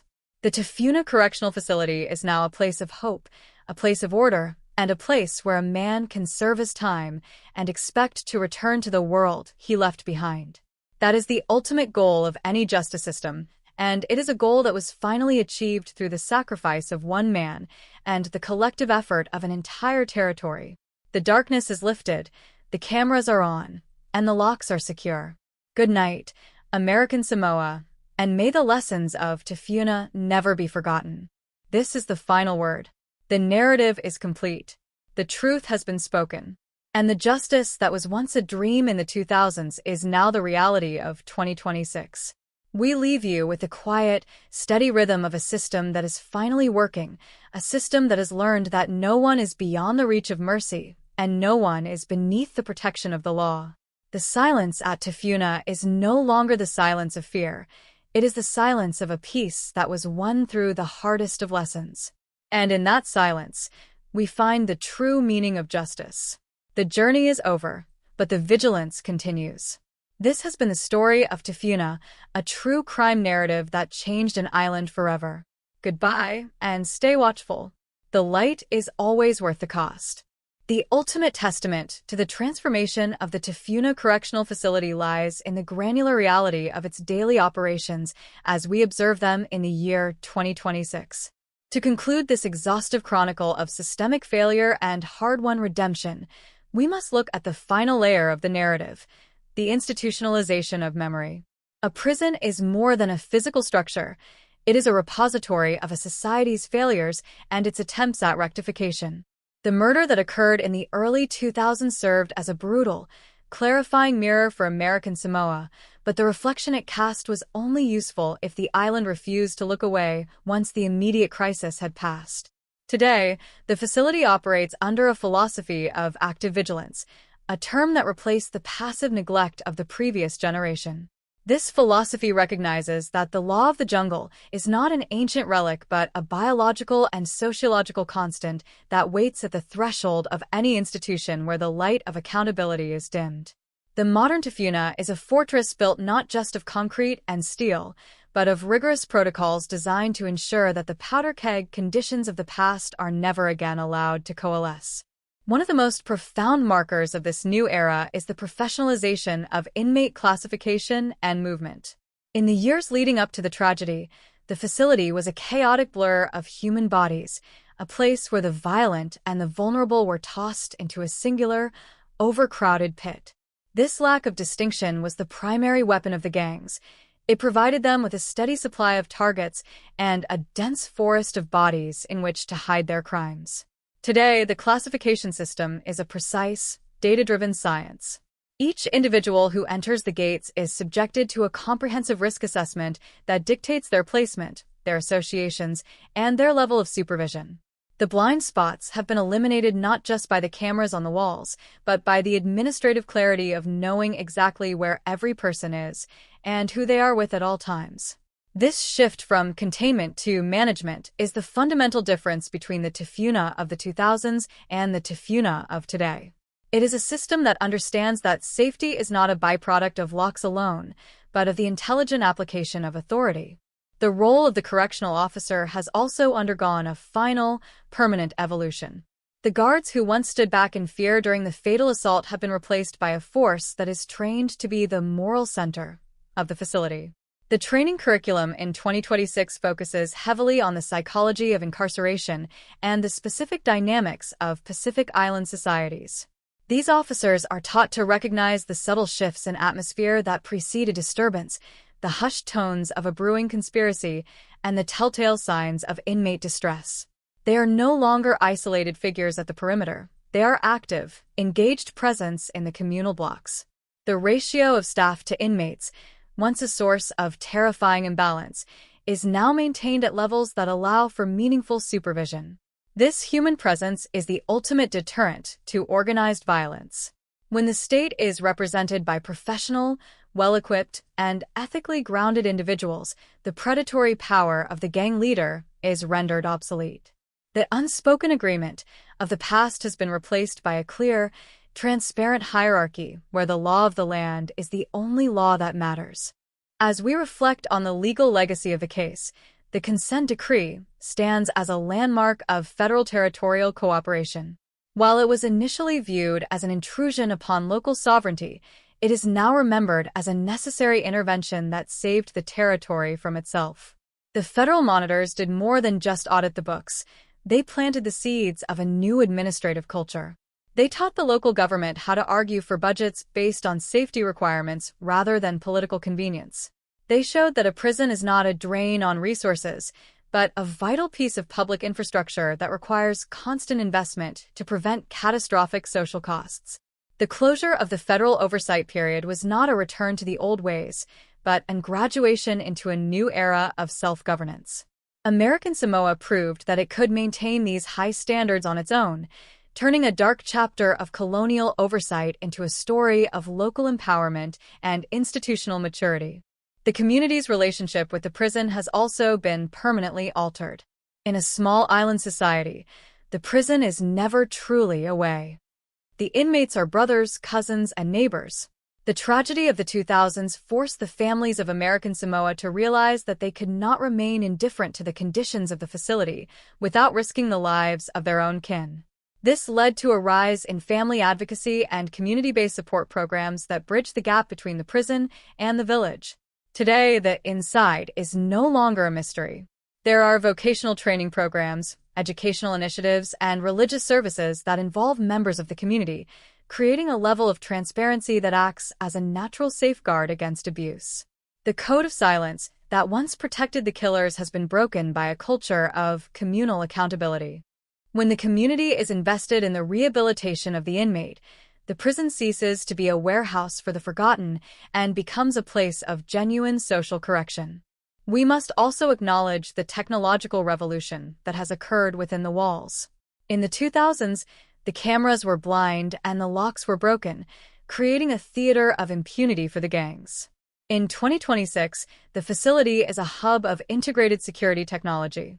Biometric access points, real-time tracking systems, and centralized surveillance hubs ensure that every second of prison life is documented. This is not just about catching criminals. It is about protecting the innocent. The modern camera system is the primary witness for the vulnerable inmate, a silent protector that ensures any act of aggression will be seen and punished. The blind spot is no longer a geographical reality in Tafuna. It is a historical curiosity. This total visibility has shifted the psychological landscape of the prison, as the attackers of the past knew they were being watched and realized that the cloak of invisibility provided by administrative neglect had been permanently stripped away. The victim of the murder remains the silent, guiding spirit of these reforms. In the quiet hours of the facility, his story is told to new recruits as a reminder of what is at stake. He is the reason the cameras are on. He is the reason the locks are tested. He is the reason the staff-to-inmate ratio is maintained. His death was the ultimate price for the safety that is now taken for granted. In 2026, The memory of his suffering serves as a moral compass for the entire Department of Public Safety. The territory has chosen to honor him not with a plaque or a statue, but with the relentless pursuit of a system that is worthy of his name. He was a man who was failed by every level of the government, and the modern Tafuna is the state's ongoing attempt to apologize for that failure. His legacy is the absence of violence, a legacy that is measured every day by the lives that are protected and the families that are kept whole. As this podcast reaches its absolute conclusion, we are left with a final thought on the nature of justice in an isolated world. The story of the Tafuna Correctional Facility is a reminder that justice is not a static condition. It is a dynamic process that requires constant energy and attention. It is a fire that must be tended, or it will go out, leaving us in the darkness of the jungle. The territory of American Samoa has shown that even the most remote and neglected institutions can be brought back from the brink of collapse. It has shown that overcrowding is a policy choice, not an inevitability, and that neglect is a human failure, not a budgetary one. The story of Tafuna is a story of hope, a reminder that we have the power to dismantle the powder kegs we create and replace them with structures of peace and order. The final image I want to leave you with is the view from the perimeter of Tafuna as the sun sets over the island in May of 2026. The lights of the facility are coming on, casting a steady, protective glow over the grounds. Inside, the evening count is being conducted with the quiet efficiency of a professional force. The inmates are in their cells, secure behind locks that work, under the watchful eyes of cameras that record. There is no tension in the air, no whispered conspiracies in the shadows, and no sound of impending violence. There is only the steady, rhythmic breathing of an institution that has finally found its way. This is the peace that was won through tragedy, the order that was built upon chaos. It is a peace that belongs to the victim, to the reformers, and to the people of American Samoa. This concludes our 11-part exploration of the Tafuna Correctional Facility. We have walked through the heart of the Pacific's most harrowing prison scandal and emerged into a present where the rule of law has been restored. We thank you for your time, your attention, and your willingness to look into the darkness with us. True crime is not just about the who and the how. It is about the why and the what next. In the case of Tafuna, the what next is a commitment to a justice that is as deep and as enduring as the ocean itself. The files are now closed, the narrative is complete, and the light is on. Let us keep it that way. From the entire production team, we wish you a night of peace and a future of vigilance. Good night, and remember, justice is the work of many, but the responsibility of all. The silence of Tafuna is now a silence of safety, and in that silence, we find our final answer. The darkness is gone, but the lesson remains. May we never have to learn it again. The story is over. The state has reclaimed its authority. The gangs have lost their grip. The victim has been heard, and the island is secure. We leave the facility on the hill to its new, quiet life, a place of correction rather than slaughter. It stands as a beacon for every other struggling institution, a proof that change is possible even in the most isolated corners of the globe. The journey from the 2000s to 2026 was long and bloody, but it led to a better place. We close this chapter with a sense of solemnity and a renewed faith in the possibility of reform. The case of the Tafuna murder is a part of history now, a dark foundation for a brighter future. This has been our story. This has been the truth of Tafuna. Goodbye, and stay safe in the light of the law.